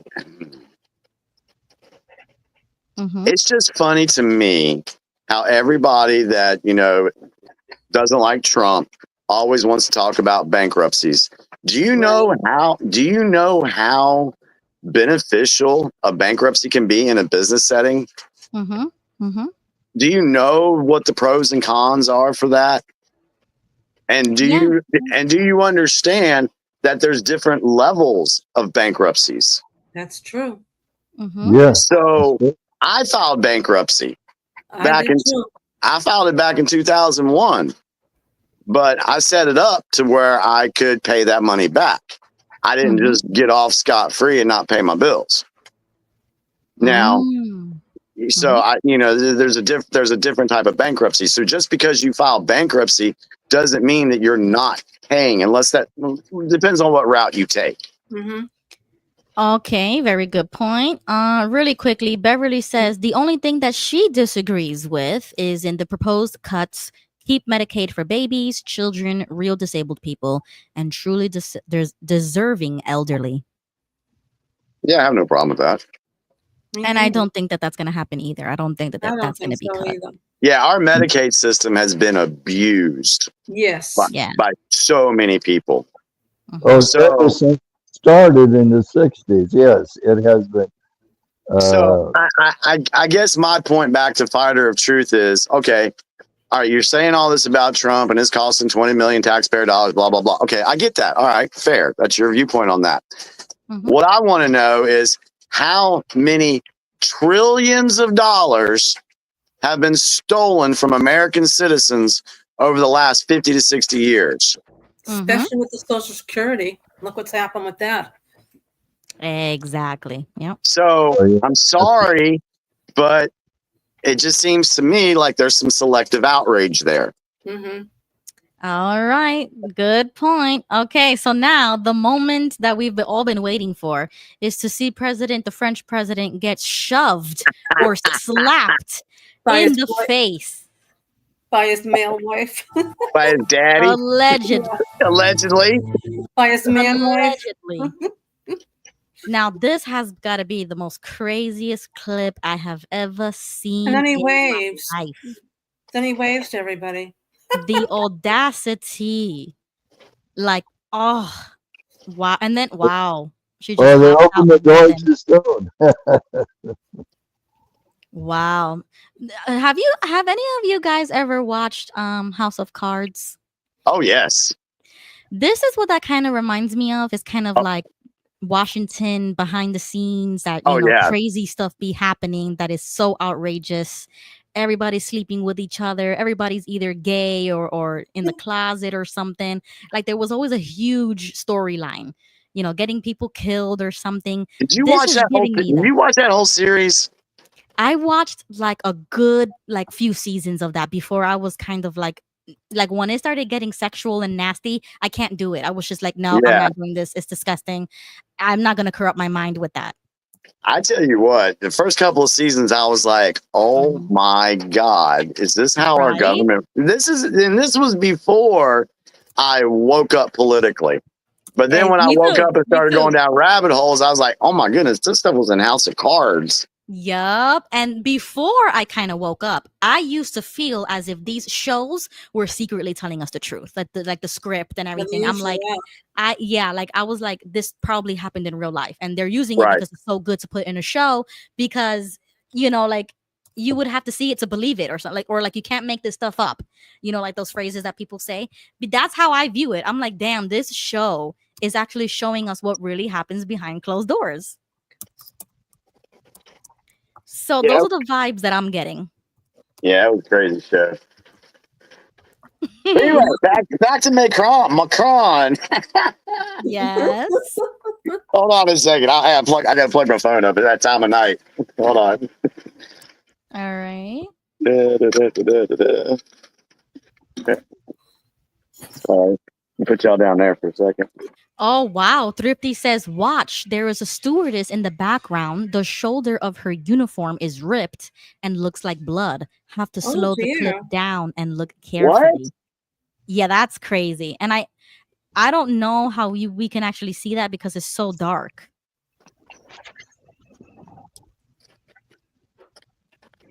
Oh. Oh, but right. it looks orange. Like the vest? You mean, Thrifty? It's a scarf. I think that's a scarf. Oh, yes, like the scarf. Okay. But Oh, right she's there. not doing this, I don't think. I think she's one of the attendants, help open the door, greet the person. Okay. So it looks like it's stained or something. Like there's either a design there or like it's red on top of the orange there. Oh yeah, on her shoulder. Yeah. Yeah. Did you watch Candace Owens, who broke the story that Mrs. Macron is a man and she transitioned when she was a teenager? I saw the whole promotion for it. I love Candace Owens, but I I do did too. not watch. I did not watch. No. Actually, it was pretty good. She's been followed too since she broke the story. Do you Yeah. know that Trump knows she's a trans? Allegedly? He Allegedly. knows. Yep. No, he knows because Trump. Yeah. when they went out there to the What Notre about Dame, Michelle? What when the about Notre Michelle? Dame was opening, Trump knew then, and they were kissing his ass. And I just want to make a comment, and you can call me a conspiracy theorist all you want. I mean, she's 25. She's 54, and he was 29 when they were married. So there's a big age difference between Yep. the two. Well, she has an obsession with provocative, demonic artwork. Now, did you watch the Olympics last year in France? Oh yeah, we covered that. The mockery of the Yes, Last the Supper. Passover. Yep. She had a lot to do with that. So I started thinking, why are they gone so transgender crazy in France? So now it makes a lot of sense when I found out that she's a trans herself. So I'm just making the connection between that and what she did with the Notre Dame Cathedral, and that she got mocked for that because she was putting gold balls. I don't know if you saw how the robes that they had on, some of the bishops and the priests, they had these crazy looking robes on, and then she had this decorat floor, and I'm saying to myself, that doesn't even look like a normal cathedral church. So I'm just saying, that's just my mind how it works. I heard too. Okay, allegedly, I have no proof of this. This is just a story that's out there. It could be fake as hell. But the he/she is actually said to be his real dad. What? And that's a theory. that he was being abused at a young age. And so that was out there. Now I can't verify that, but it is out there that that's his dad who transitioned and has kept control over him for all this time. So wait a minute, the person It's he's out there. married to is his dad? Yeah, that's what this person. That's what allegedly. That's what this person even put worse. out. Yeah, that would be worse. Well, it's an international cover-up because they destroyed all photos of she when he was younger. Yeah, so like I said, I can't speak to that. I'm just saying what I've And heard. they try to threaten Candace to not release series that she was releasing. They try to sue her. Now that was a reach. That's when my red flag went up because I'm like, why is it so important for the government of France or whoever that she tried to get to intimidate Candace? Why are you intimidating an American journalist about releasing a story? Even if it wasn't true or was true, what does it matter to you guys? You guys are all the way in France. I don't think it should matter what one American journalist says. Right. But Well, yeah, you're right. Bridget has never clarified anything during any of her interviews about her sexuality or her biology. She evades the issue constantly. Right. Yeah. I don't know. You know what? And I'm going to go ahead and tell Fighter of Truth that I agree with the statement that just put up. Trans are only 1% of the population. This is a distraction from the billionaire robber barons who are the real enemy. I can agree with that. Yeah. I can totally agree. After what we showed last week on how the money system works, these people don't want that to be discovered. They don't want the everyday American to find out how the money system works. They don't want people knowing how they're violating the Constitution. So they have to come up with all these different distractions. And yes, trans, that's one of them. I agree with that. It's the same thing with Michelle and Barack. Correct. But you see, okay, to be honest, I don't actually believe that though. Like I understand where the suspicion comes from. I see the clips, I've seen the theories, I've heard every theory back and forth. I just don't actually believe that that's really real, but it does make me think. You know, like it's observable, but it's not something that I actually believe. And I'm willing to admit that right now, mark my words, because in the future, if we ever do get a release of information, I'll be the first one to say, remember when I said this? Okay, now I can believe it. Are you talking about Obama or Macron? Both of them, actually, both of them. Because well, have you seen Michelle lately? She doesn't have her beauticians around her. Yes, she's not actually, Ruby. If you look good, Ruby, if you were to dig back into some history, not just here in the United States, but in all these European countries, go back to the 1700s, the 1800s, early 1900s. This was a practice. Was for the men to pretend that they're women and have that power, being a first lady or a oh God, I put one up on Facebook not that long ago about that princess. Oh God. Yes, I've seen that. Yeah. So I mean, this is something that's actually been going on for a very long time that predates Michelle and Macron and all that. I mean, I wouldn't deny that. But I mean, what would be the purpose to have it now? Macron's grandmother was she was some type of psychiatrist that promoted transgenderism, and she raised Macron. Yeah. Okay, So, I mean, yeah, it's interesting. It's interesting. I just don't know if I believe that yet. You know what I'm saying? Like, I've heard it, but I cannot 100% say tonight that I believe that Michelle is a man or that this first French first lady is a man. Whatever they are, we know Bridget, if she is a woman, she's a cougar. Yeah, right. And just weird. Like I've seen videos of like they're showing her arm was weird in one clip, or the way she walked was weird. I don't know. I would believe more that that's an alien than a transgender. Oh, great. We're gonna go down that road. No, we're not. But I'm just trying to explain I myself. want to know who the mother to her daughters. She's got 3 beautiful daughters. I'd like to know who the mother is. Her 3 daughters. That was a previous marriage. Yeah, it's just weird. It's just weird. Those aren't her daughters. Joseph, those aren't her daughters. No, she married a man that had the daughters. Oh, I thought. Oh, okay. Well, that adds up now.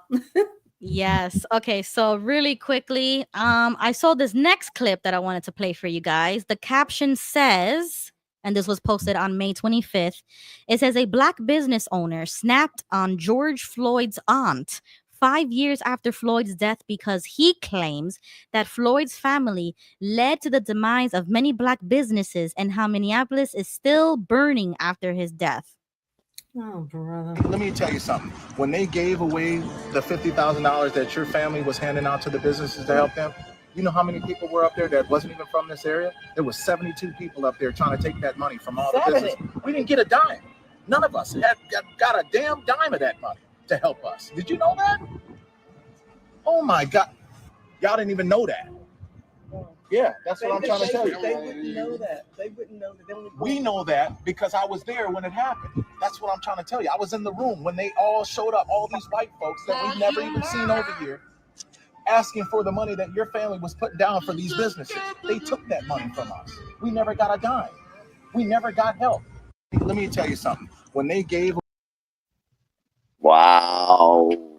And I've never seen that clip before. So That was a little shocking. And I did watch when Candace Owens broke the story of all the laundered or stolen money, whatever you want to call it, to buy $1 million mansions in California.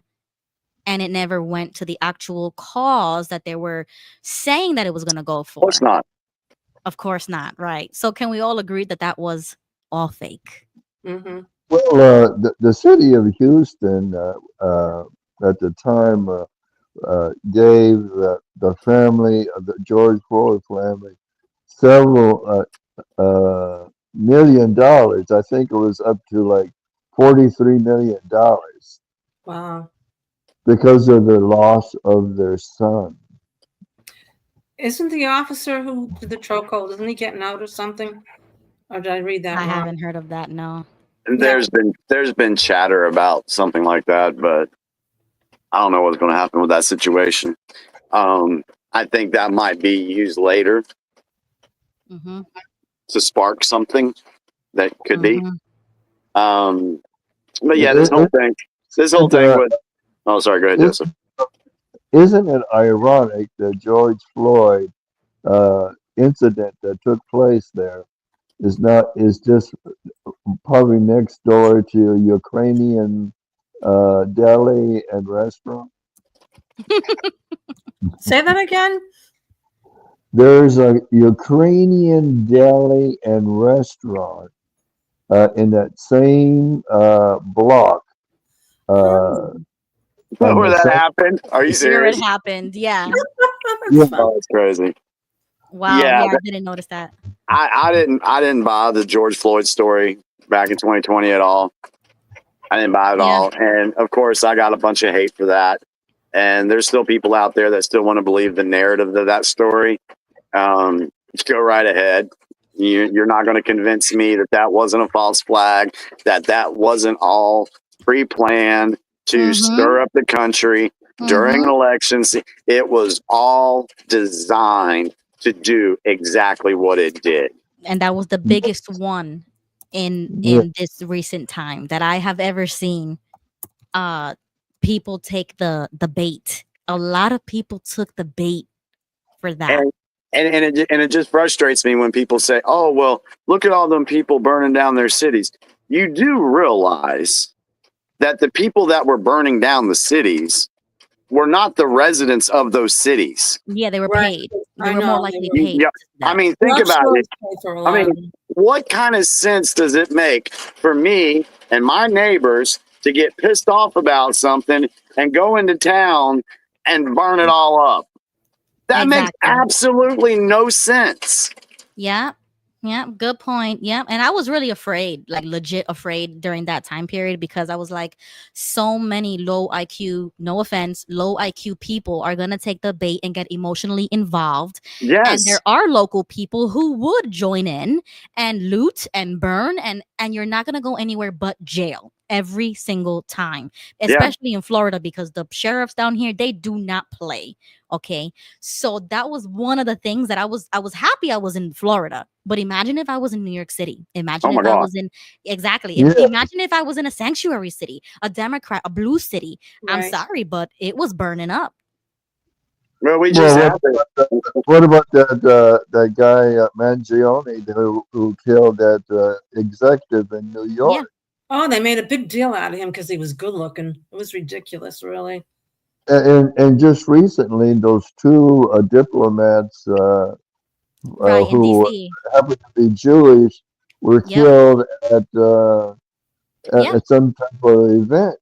Yeah. So it shows you that the deep state are using these mentally deranged and confused people to do deadly things.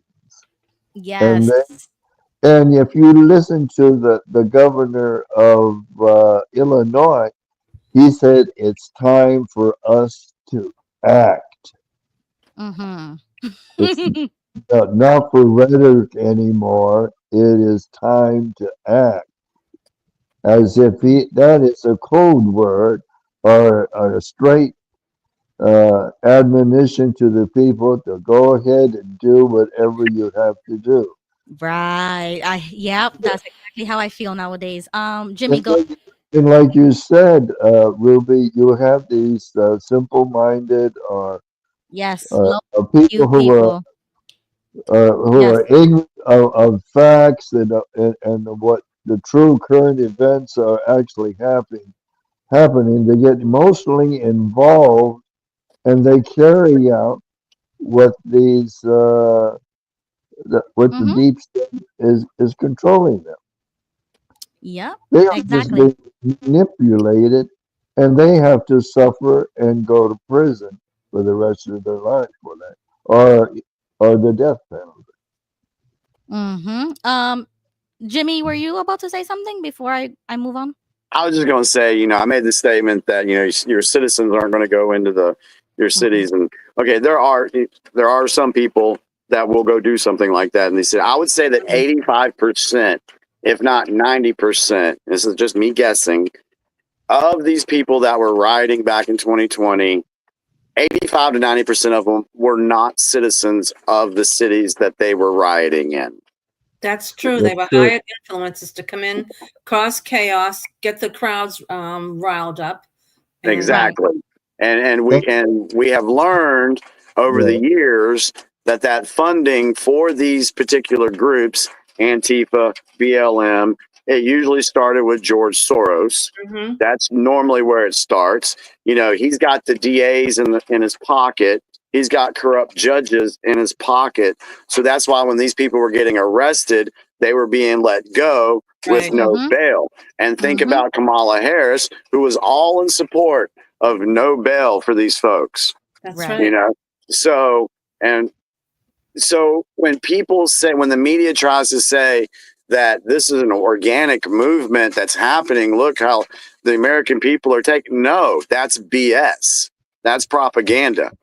They're working on your emotions. They're working on your fears. They're working on your biases to get you to follow their story. Because if you follow their story and you push their agenda, then you're helping their cause.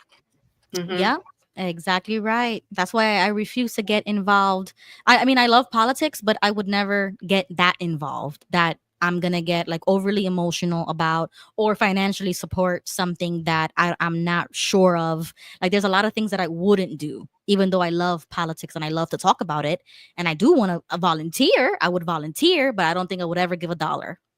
So that's just one point. Okay, so really quickly, somebody, I don't know if anybody knows this ex user, I don't know who she is, Mila Joy. Good stuff. The caption says, "Who voted for this?" And then the picture says, "Imagine losing your job because you can't speak good English.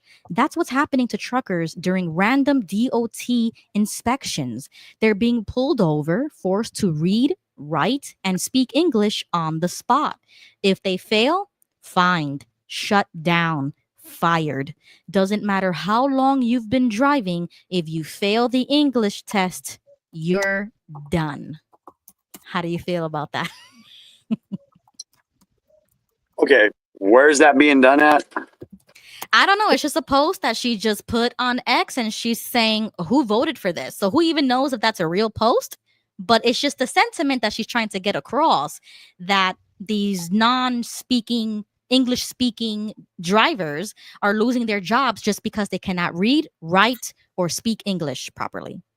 Okay, so first off, I would have to vet that story Okay. to see if it's even real. Okay, now let's just, for the fun of it, For the fun of it. Yes, for the fun of it, what would you say? For the fun of it, if it was happening. Mm-hmm.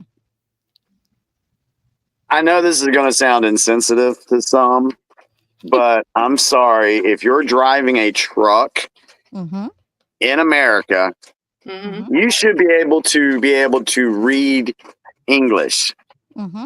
You should be now. I'm saying read it and understand it, because what's on our road signs? English. There's no translations on the highways. I mean, you have to know where you're going. You have to read things. You have to know safety regulations. You have to pass a test. I'm to the point with this country that if you come into America, I'm sorry, you need to learn freaking English. That's just Legal how or I, illegal. I mean, I don't really care. You yeah. just need to know Well, the primary language of the country Trump you're in. is the very first president to declare that the official language of the United States is English. English. Yeah, Yes. I think that if you're coming into this country, especially if you're becoming a legal immigrant, Mm-hmm. then you need to learn English. And the reason I can say this with some some compassion or some conviction is because I lived in a foreign country. I lived in Japan for 3.5 years. My dad was in the military. So when I went over to Japan, yes, we had the military base and we had, American schools and things like that. And that was all, English. But once we got outside the base's gates and we were in Japan, I had to know some Japanese. If you want to get by. Yeah. Yeah, I had to be able to, figure out where I was going. I mean, there was no way I could expect a nation of people to cater to me because I'm just in their country, for this time period. Or because let's say you decided to live there recreationally or maybe for a job. Yeah. You would want to learn the language while you're there, at least. Yeah. So I'm sorry. It may sound insensitive. I don't care. But if you're coming into this country legally and you want employment and you need to learn English. Yeah. Do the GPSs have different languages on the GPS? I'm just curious. They probably do. I think they do. I think they do. Yeah, because even here you can change your GPS to you speak can. to you in Spanish. Well, he could have done that too. Yeah, but I mean, just to even get the license, if you can't read, write English, then how did you pass the test for your license? I don't know. Well, they give their license away here in Massachusetts to the exactly. Oh yeah, they could give them away. Yeah, like you can pay for that. And what about all of the other people who are going to school for that, doing it the right way, paying thousands of dollars to get that license? And how does this affect the American people financially? Exactly. I have one answer for you: your car insurance rates. Exactly. Anybody in the comments right now, can anybody right now watching this show say that over the last 3 years that your car insurance, if you stay with the same company, not if you switch companies, but if you stay with the same company, has your rates gone down ever in the last 3 or 4 years? 6 months. Mine goes up every 6 months. Absolutely. And so does your homeowner's insurance too. And when I called in to find out why my car insurance rates keep going up, they say, because there's more uninsured motorists on the highways. No, like what? That's what there's more uninsured motors and there's more accidents. Exactly happening right. Car accidents. Okay. Really why are more car accidents happening? I wonder why. Not saying it's total, but I'm sure it has a factor to play. Crazy. Yeah. But here in the Houston area, we have over 60,000 illegals living within the Metroplex area. Wow. At least once a month, we have an illegal somehow gets on I-10 or I-45, driving the wrong way and causes deaths, severe, multiple injuries and accident, multiple, at least once a month. How they get on I-10 going the wrong way is beyond. Oh, that's And you know what? Last point to this subject, story time. So the other day, remember when I told you that, my husband got fired over the tariffs, like the political stuff? She was like, get out of here because you're a Trump supporter. Fast forward about a week and a half ago, he gets rear-ended. And when the guy comes out of his car, he comes out saying, no speak English. So the guy doesn't even speak English. Okay, you see, this is why this is personal for me and like this is enraging. So the guy doesn't even speak English, right? And then my husband, I mean, we are Hispanic. He does not bend or fold. He speaks English right back to them. He does not speak Spanish. He's like, no, dude, you're gonna speak to me in English. And if you can't speak English, oh well. So they're trying to communicate with one another. And he says, where's your driver's license? I'm gonna take a picture of it. Give me your insurance, because we're not playing this game anymore. Right. So he doesn't even have a driver's license. He takes out a New York State birth certificate, looks spanking new, and presents it and says, this is like this is the only document I have. He's trying to communicate that this is the only document I have. Wow. That's a forgery. That's a forgery. Exactly. How did you get a birth certificate from the state of New York? We know damn well you were not born in New York. You can't even speak English. You don't even have the insurance, the information of the car you're driving, and you hit somebody on the road. I mean, it was raining that day. Somebody could have gotten hurt. Somebody could have gotten hit.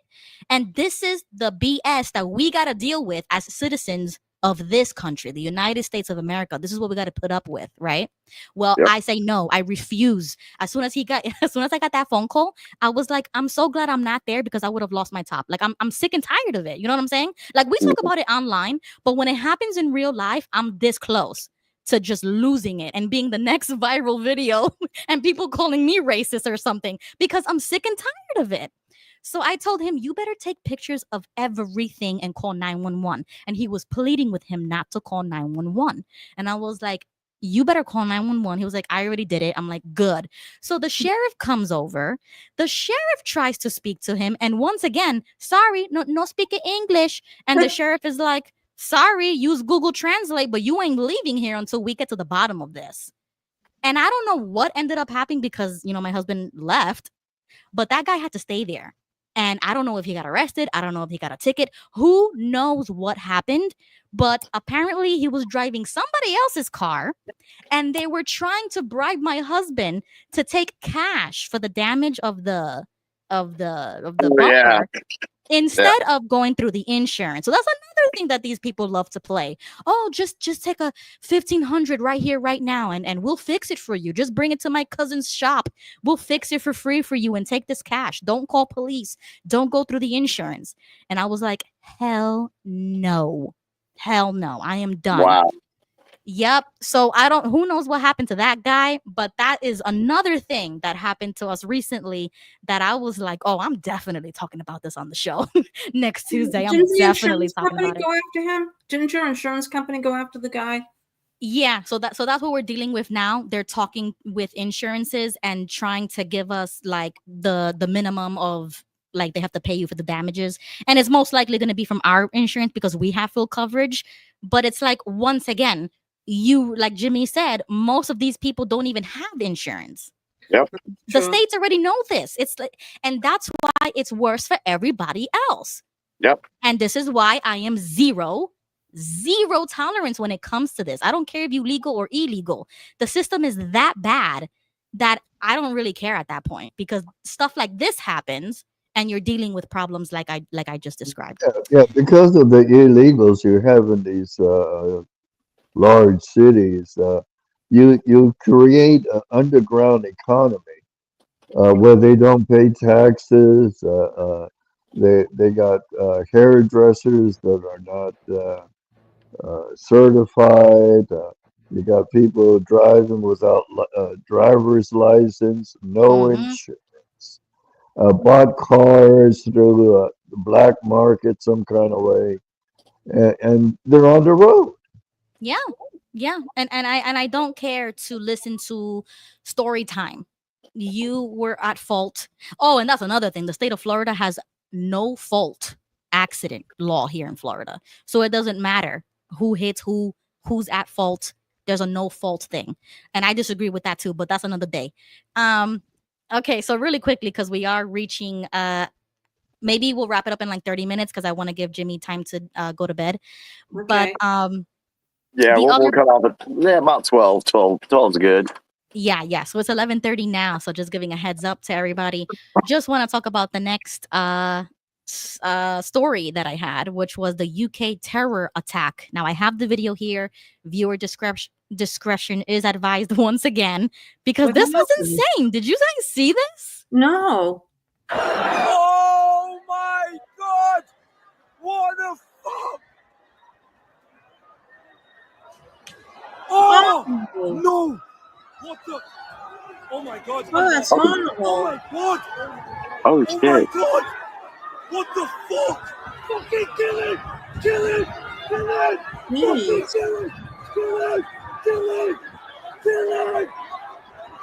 Yeah, No, you that don't was suffer. insane.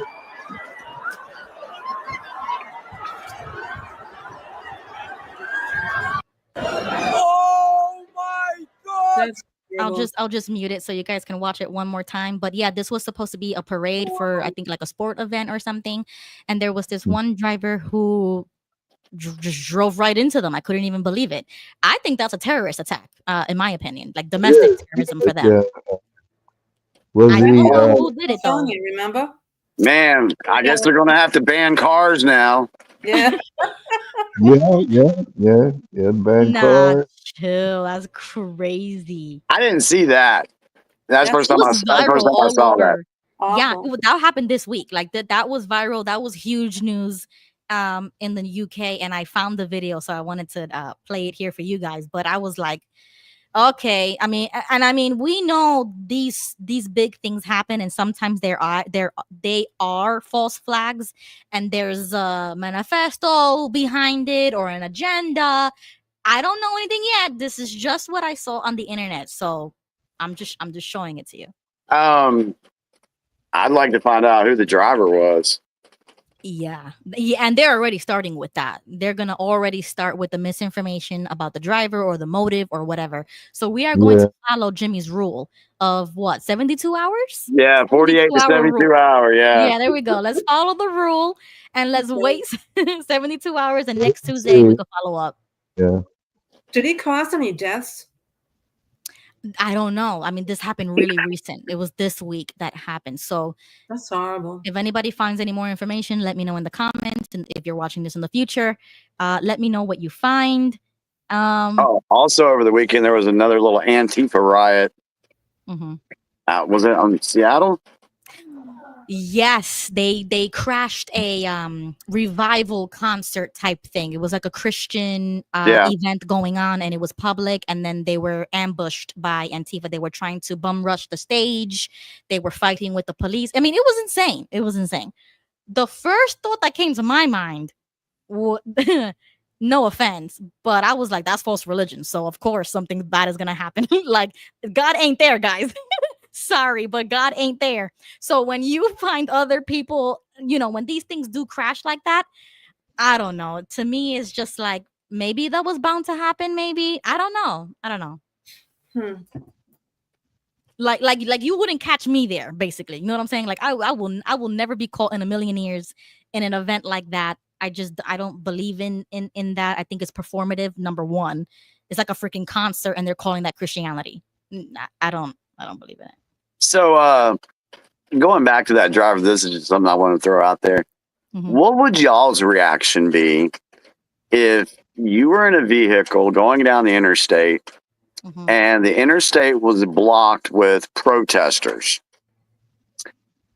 What would your reaction be if, okay, let's say they just had a line. There's just a line and they're being cool. They're not causing any problems yet other than blocking the highway. Right.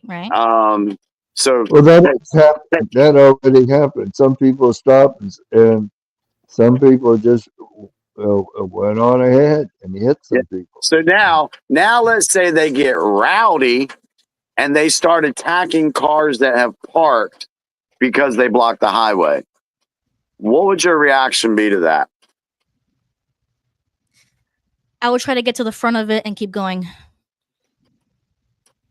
And the funny part is, like, the state of Florida, they passed that law already that it is legal to drive your car right into them. If they are on the street, they are there illegally, and if they get hit, you are not like liable for manslaughter for that.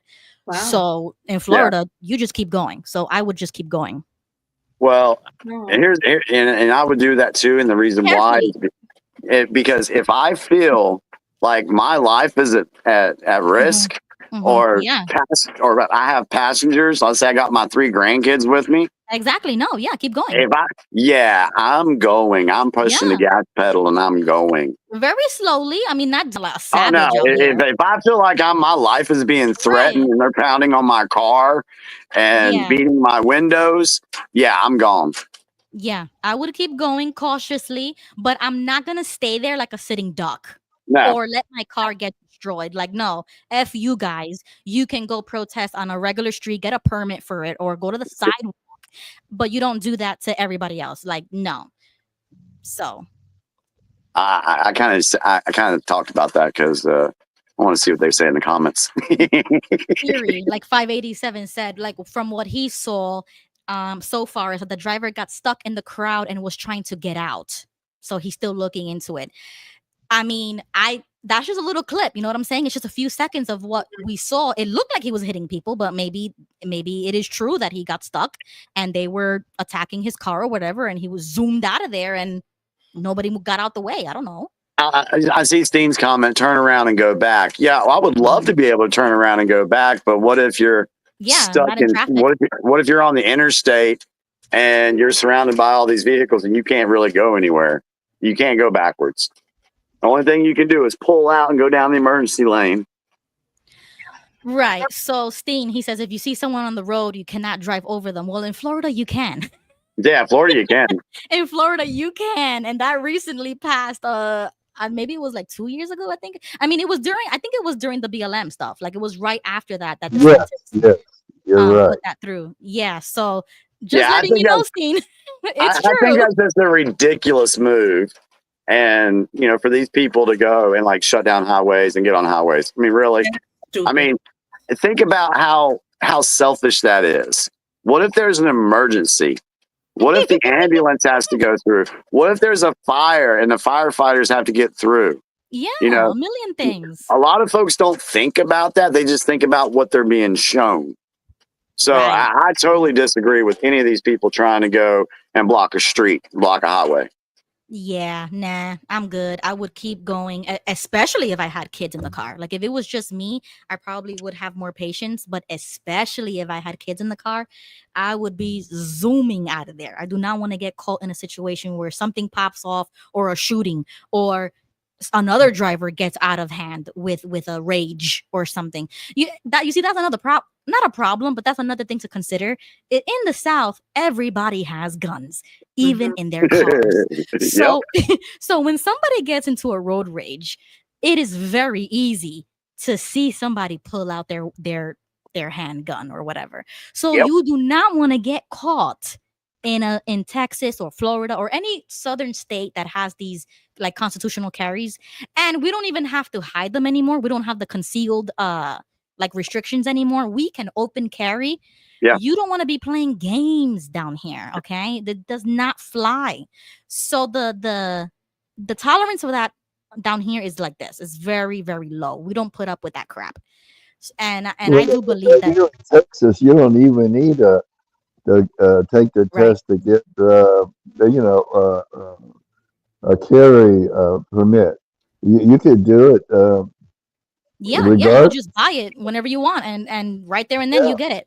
In some states, but even in Florida, you don't even have to conceal it. So people are strapped down here. You know what I'm saying? Like, do not play with that kind of stuff in the South. And this is why it's a culture shift between the North and the South.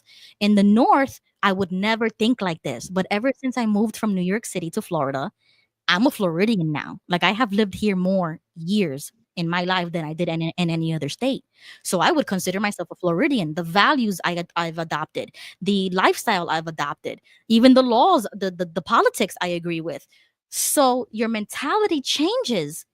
Really, I do believe it really changes based on where you live. Like, those things matter. Community influences you a lot. And Well, there's a restaurant here in Houston that all the tables and all the chairs are on the for the tables do not face the front door.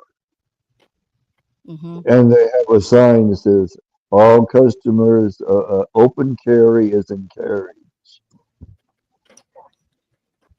So once you sit in this restaurant, your back is not going to be where somebody walks into the restaurant and they see your back. You face everyone. Yeah, that's why whenever we go out to eat, my wife knows that I have to be facing the front door. When we sit down, I got to be facing the front door. Yeah, I'm the same way. Yeah. Yeah. I Quick. can watch that door, and if something pops off, Yeah. well, Yeah, exactly. we got that covered. Yeah, that's a great point. Just a quick question before we hop off. Jimmy, what is a truther?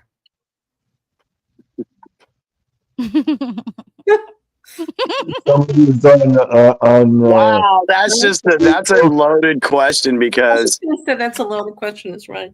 yeah, a truther can be okay. So I can be accused of being called a truther, somebody that's looking for true information outside of the mainstream narrative, no matter what it may be, because you've got people that are truthers about the Tartarian thing. You've got truthers looking about, the moon, So all these things that have been pushed out there, there's always going to be some individuals that can be known as a truther, somebody looking for the real information about a story.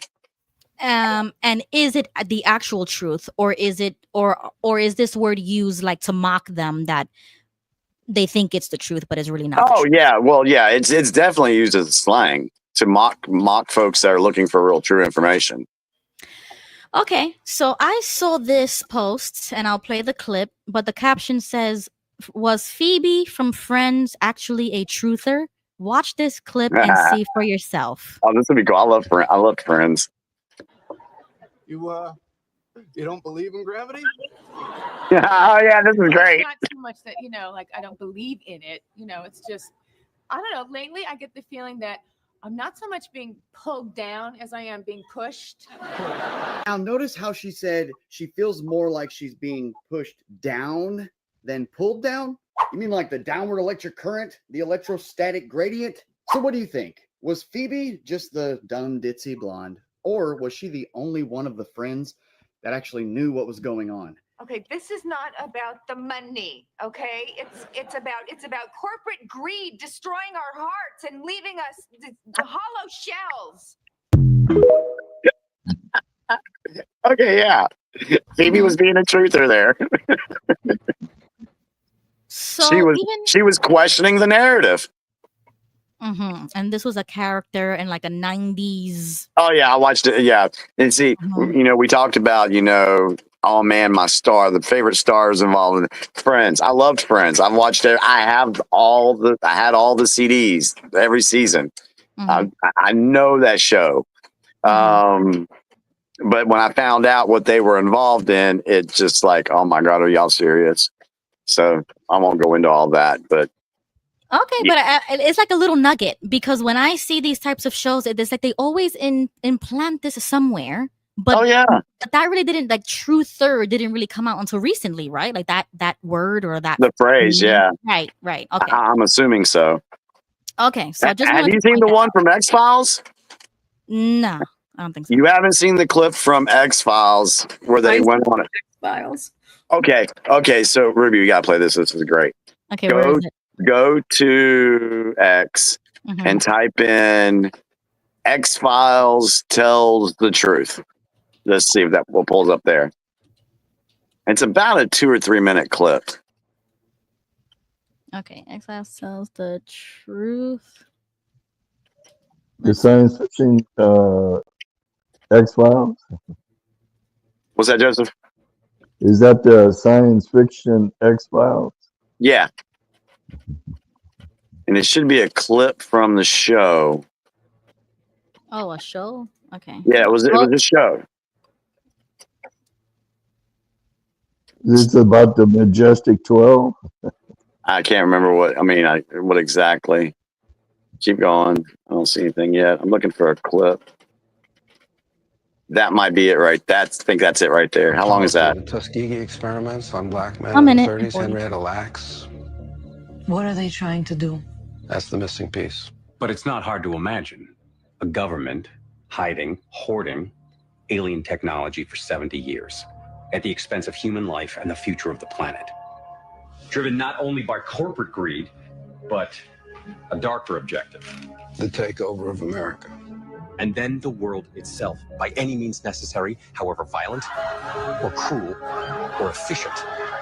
By severe drought, brought on by weather wars, conducted secretly using aerial contaminants and high-altitude electromagnetic waves.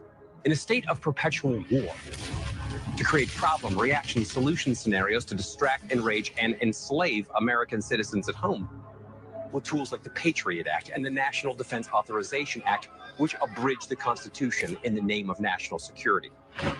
The militarization of police forces in cities across the U.S., the building of prison camps by the Federal Emergency Management Agency with no stated purpose, the corporate takeover of food and agriculture, pharmaceuticals and healthcare, even the military in clandestine agendas to fatten, dull, sicken, and control a populace already consumed by consumerism. And I encourage you all to go shopping more. A government that taps your phone, collects your data, and monitors your whereabouts with impunity. A government preparing to use that data against you when it strikes. And the final takeover begins. The takeover of America. By a well-oiled and well-armed multinational group of elites that will cull, kill, and subjugate.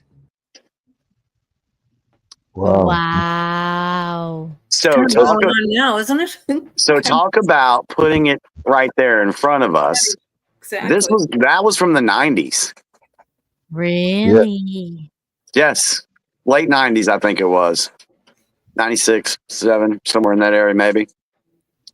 So, and everything he said has happened. Wow. And what does it go along the lines of? The 16-year plan to destroy America. That's exactly what I was just about to say. I was like, yo, he did it in less than 2 minutes, and we spent 4 hours last Tuesday. Like, damn, we should have just played this video, and we would have saved ourselves hours. That's true. Oh, my God, Jimmy, that scares me. Like, for real. So, hey, but hey, you know what? Let's just say this. If they were able to pull off their 16-year, if they were able to pull off everything that guy said right now, our world would not be what it is at this moment. Yeah, it's crazy right now. It's crazy. There's a lot of crap going on. But do you know how worse off, not just America, but around the world would have been if they were able to pull off this 16-year plan? Yeah, man. Oh my gosh. That video got me. I'm glad that was the last video because like I feel heavy. Like my chest is a little heavy because this, I mean, even the Phoebe clip, I was bringing that up to show you like once again how subtle but not subtle they insert these things in shows is basically the truth right in front of your face. Yep. But she said it in the 90s and it was okay. Say the same thing now and you're called a conspiracy theorist or you're banned, you're canceled. You want to go to YouTube and look up, let's see if they have this clip.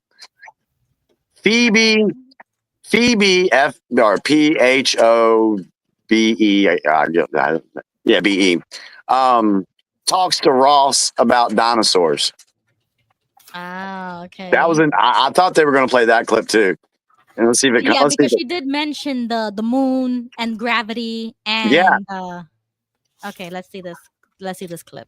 Let's see if it's up there. Okay, hold on. I gotta share my screen. It's pretty funny. Are you Another dinosaur story. Let's see. Let's see if this is it. I knew I had to get. Is it okay? It's from Friends. Okay. Oh, nobody, no matter how famous their parents are, nobody is allowed to climb on the dinosaur. But of course, this went right in one ear. I love how he cares so much about stuff. If I squint, I can pretend he's Alan Alda. Oh, good. Another dinosaur story. I don't know if this is it or not. Let's see. One of those going to become extinct. If I was a superhero who could fly and be invisible, that would be the best.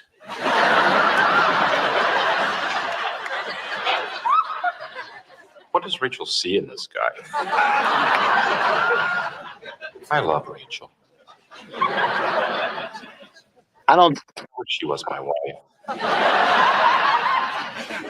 Yeah, okay. So that's not it. Sorry.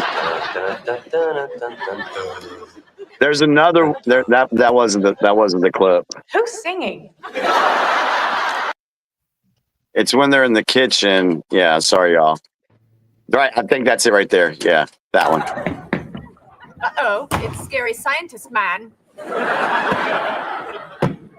Okay, Phoebe, this is it. In this briefcase, I carry actual scientific facts. A briefcase of facts, if you will. Some of these fossils are over 200 million years old. Okay, look, before you even start, I'm not denying evolution, okay? I'm just saying that it's one of the possibilities. It's the only possibility, Phoebe. Okay, Ross, could you just open your mind like this much? Okay. Now, wasn't there a time when the brightest minds in the world believed that the earth was flat? And up until 50 years ago, you all thought the atom was the smallest thing until you split it open and this whole mess of crap came out. Now, are you telling me that you are so unbelievably arrogant that you can't admit that there's a teeny tiny possibility that you could be wrong about this?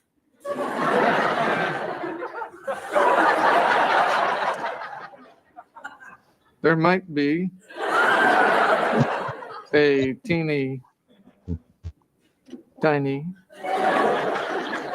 possibility. Can't believe you caved. What? You just abandoned your whole belief system. I mean, before I didn't agree with you, but at least I respected you. How are you going to go into work tomorrow? How are you going to face the other science guys? How are you going to face yourself?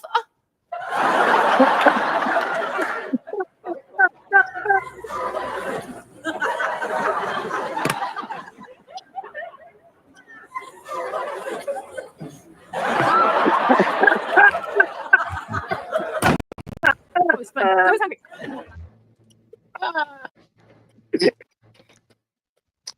Just thought that was funny. Yeah. He was so adamant about one thing, and I was like, "Hey, wait, it might be different. It might not be what you think it is." So you could call Phoebe a truther. Wow. You see, I'm not from this time period. You know what I'm saying? Like, I was a baby, and Yeah, I'm watching I this know. now as an adult. So it's like, wow. Knowing what would I know now, educating myself, thinking outside certain boxes, and exactly how she was saying, I feel it now. You know what I mean? Like it's deeper than just a giggle or a laugh. Like people are laughing at it like it's funny. I see it total different eyes right now, like different lens. Yeah. Well, even cartoons, like the Simpsons, and any other type of animated series. There's a lot of things that they say in there that is truth in it. It's like a codes or they're Right. saying. Right. And you see how she said, like, he abandoned his whole belief system just because she was like pressuring him. Yeah. I literally said that to Tony on the phone recently, I'm glad that I remembered it now because I wanted to like tell it to everybody else. But I was just thinking to myself, like, yeah, like what? Like I would never bend or fold just because somebody pressured me or made me feel as if like if you're uneducated or something, if you believe something as far as like flat earth or the fake moon or dinosaurs didn't exist, stuff like that, because I do like agree with that in real life. Like I do not believe dinosaurs existed. I don't believe in the moon. I don't believe evolution. I don't even know if the world is round or not, but we're not going to get into that, right? So I would never, and this is good for anybody else who has outside ideas, never let somebody else pressure you into folding on your own beliefs just because they make you feel stupid or they want you to change for them. Like I see a lot of comments that say, oh, well, yeah, Ruby has a lot of great, she says great stuff, great videos, but it was just this one thing that I disagree with. And if only she would change this one thing, I would love it, like 100%.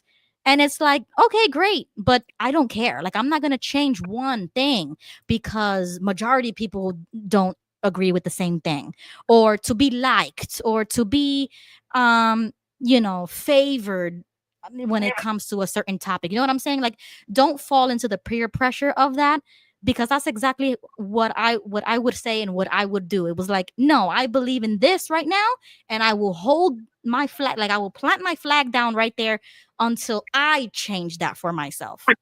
See, that's I have a train of thought. Hold on. Oh Lord, I had a good point to make too. Jesus Christ, I hate when that happens. It gets this late at night and I forget what I was going to say. About what? One of the stances that I took from the very beginning of going down all the rabbit holes back in 2020 is I literally just told myself, you know what? I'm just going to believe right now that everything that I've been taught was a lie. Right. All right. And because, for so many years, I was forced to believe in the truth. Right. Okay. So I accepted that truth super easily. It was there. I lived my life, blah, blah, blah, blah. So I changed the way I look at things. Instead of accepting something as the truth, I want to say, okay, I think that's a lie.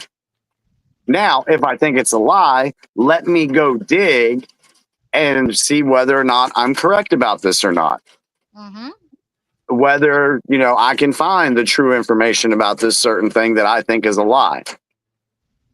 Right. And until I find something that totally refutes the fact that I think it's a lie, then okay, it's going to be a lie for me until proven otherwise. Yeah, I said something very similar to that on the last episode. It's like, I don't believe nothing that is told to me, shown to me, or read it in a textbook. I just don't believe it. So I have to do deeper.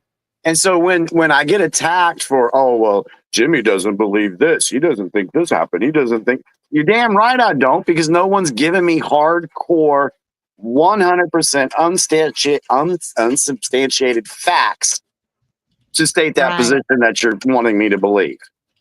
And there's so many times when folks have that ego trip or that narcissistic attitude that all they want to hear is their opinion, their truth come out of your mouth. Yes. That's what they want. Yes. Mrs. So Much More says, could dinosaurs be dragons? So many centuries have had dragons on their flags. Oh, yes. After I watched Game of Thrones, I was like, oh, yes. I can see that this is happening. The whole dragon thing, that interests me, because just here recently, they were talking about the horoscope and everything. And all the animals on the horoscope are real. Right? Right. So, but there's a dragon on the horoscope. Yeah. So why would the dragon be the only one on the animal horoscope thing that wasn't real? Good point. Yeah, I didn't think about that kind of stuff, but yeah, good point. Well, thank you everybody for joining. I had so much more clips to show, but I'm going to save it for next Tuesday. Okay. And yes, thank you to Gail for joining, Joseph for joining, thank you, Jimmy for co-hosting. Yeah, thank you guys. Thank you. Yes, and thank you to everybody in the chat too. The chat was very alive tonight, very responsive and quick. I love it.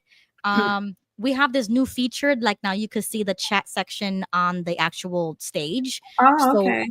Yeah, it's really cool. Like it's small, but like it's just cool to have it there so people can see their own comments on the screen. I don't have to pull it up every single time. Yes, good night, everybody. Thank you so much. And we will see you next Tuesday. Yeah, don't forget, if you're on Facebook, go like the Unrelenting Political Corner Facebook page. Okay. And share topics that you'd like to see us cover, or get our opinions on. Yeah. It helps us out. You can just put everything on the page and we'll see it and just pull it up live, all I need is 100 follows on the page, and I could go live on Facebook too. So if anybody is more comfortable or wants to get it through Facebook, that's another destination we could stream on. Like we could stream on multiple destinations. So it would be so cool to like start streaming on Facebook, and it's just easier to get in touch with you guys because it seems like everybody uses Facebook except me. Like I haven't really used Facebook in such a long time, so I was like, all right, fine, I'll do it. I'll do it for the political corner. So all you have to do is like go on the search engine, the Unrelenting Political Corner, follow it, like the page. And I put it under political organization because there was no other category to put it under. But I consider this more political commentary. We're just commenting, we're having fun, we're just talking. So you'll find it, you'll see it there. It has the logo and everything. So, all right, guys, thank you so much for joining. Thank you very much. Good night. Good night, everyone. Good night, everyone. Trump, yeah, okay, bury him a legend, yeah, Trump, hey, okay, America's biggest blessing, free speech advocate, packing, never lacking it, I just bought another gun and ain't nobody taking it, gang, okay, the White House going crazy now, MAGA season, tell them liberals they can't break us down.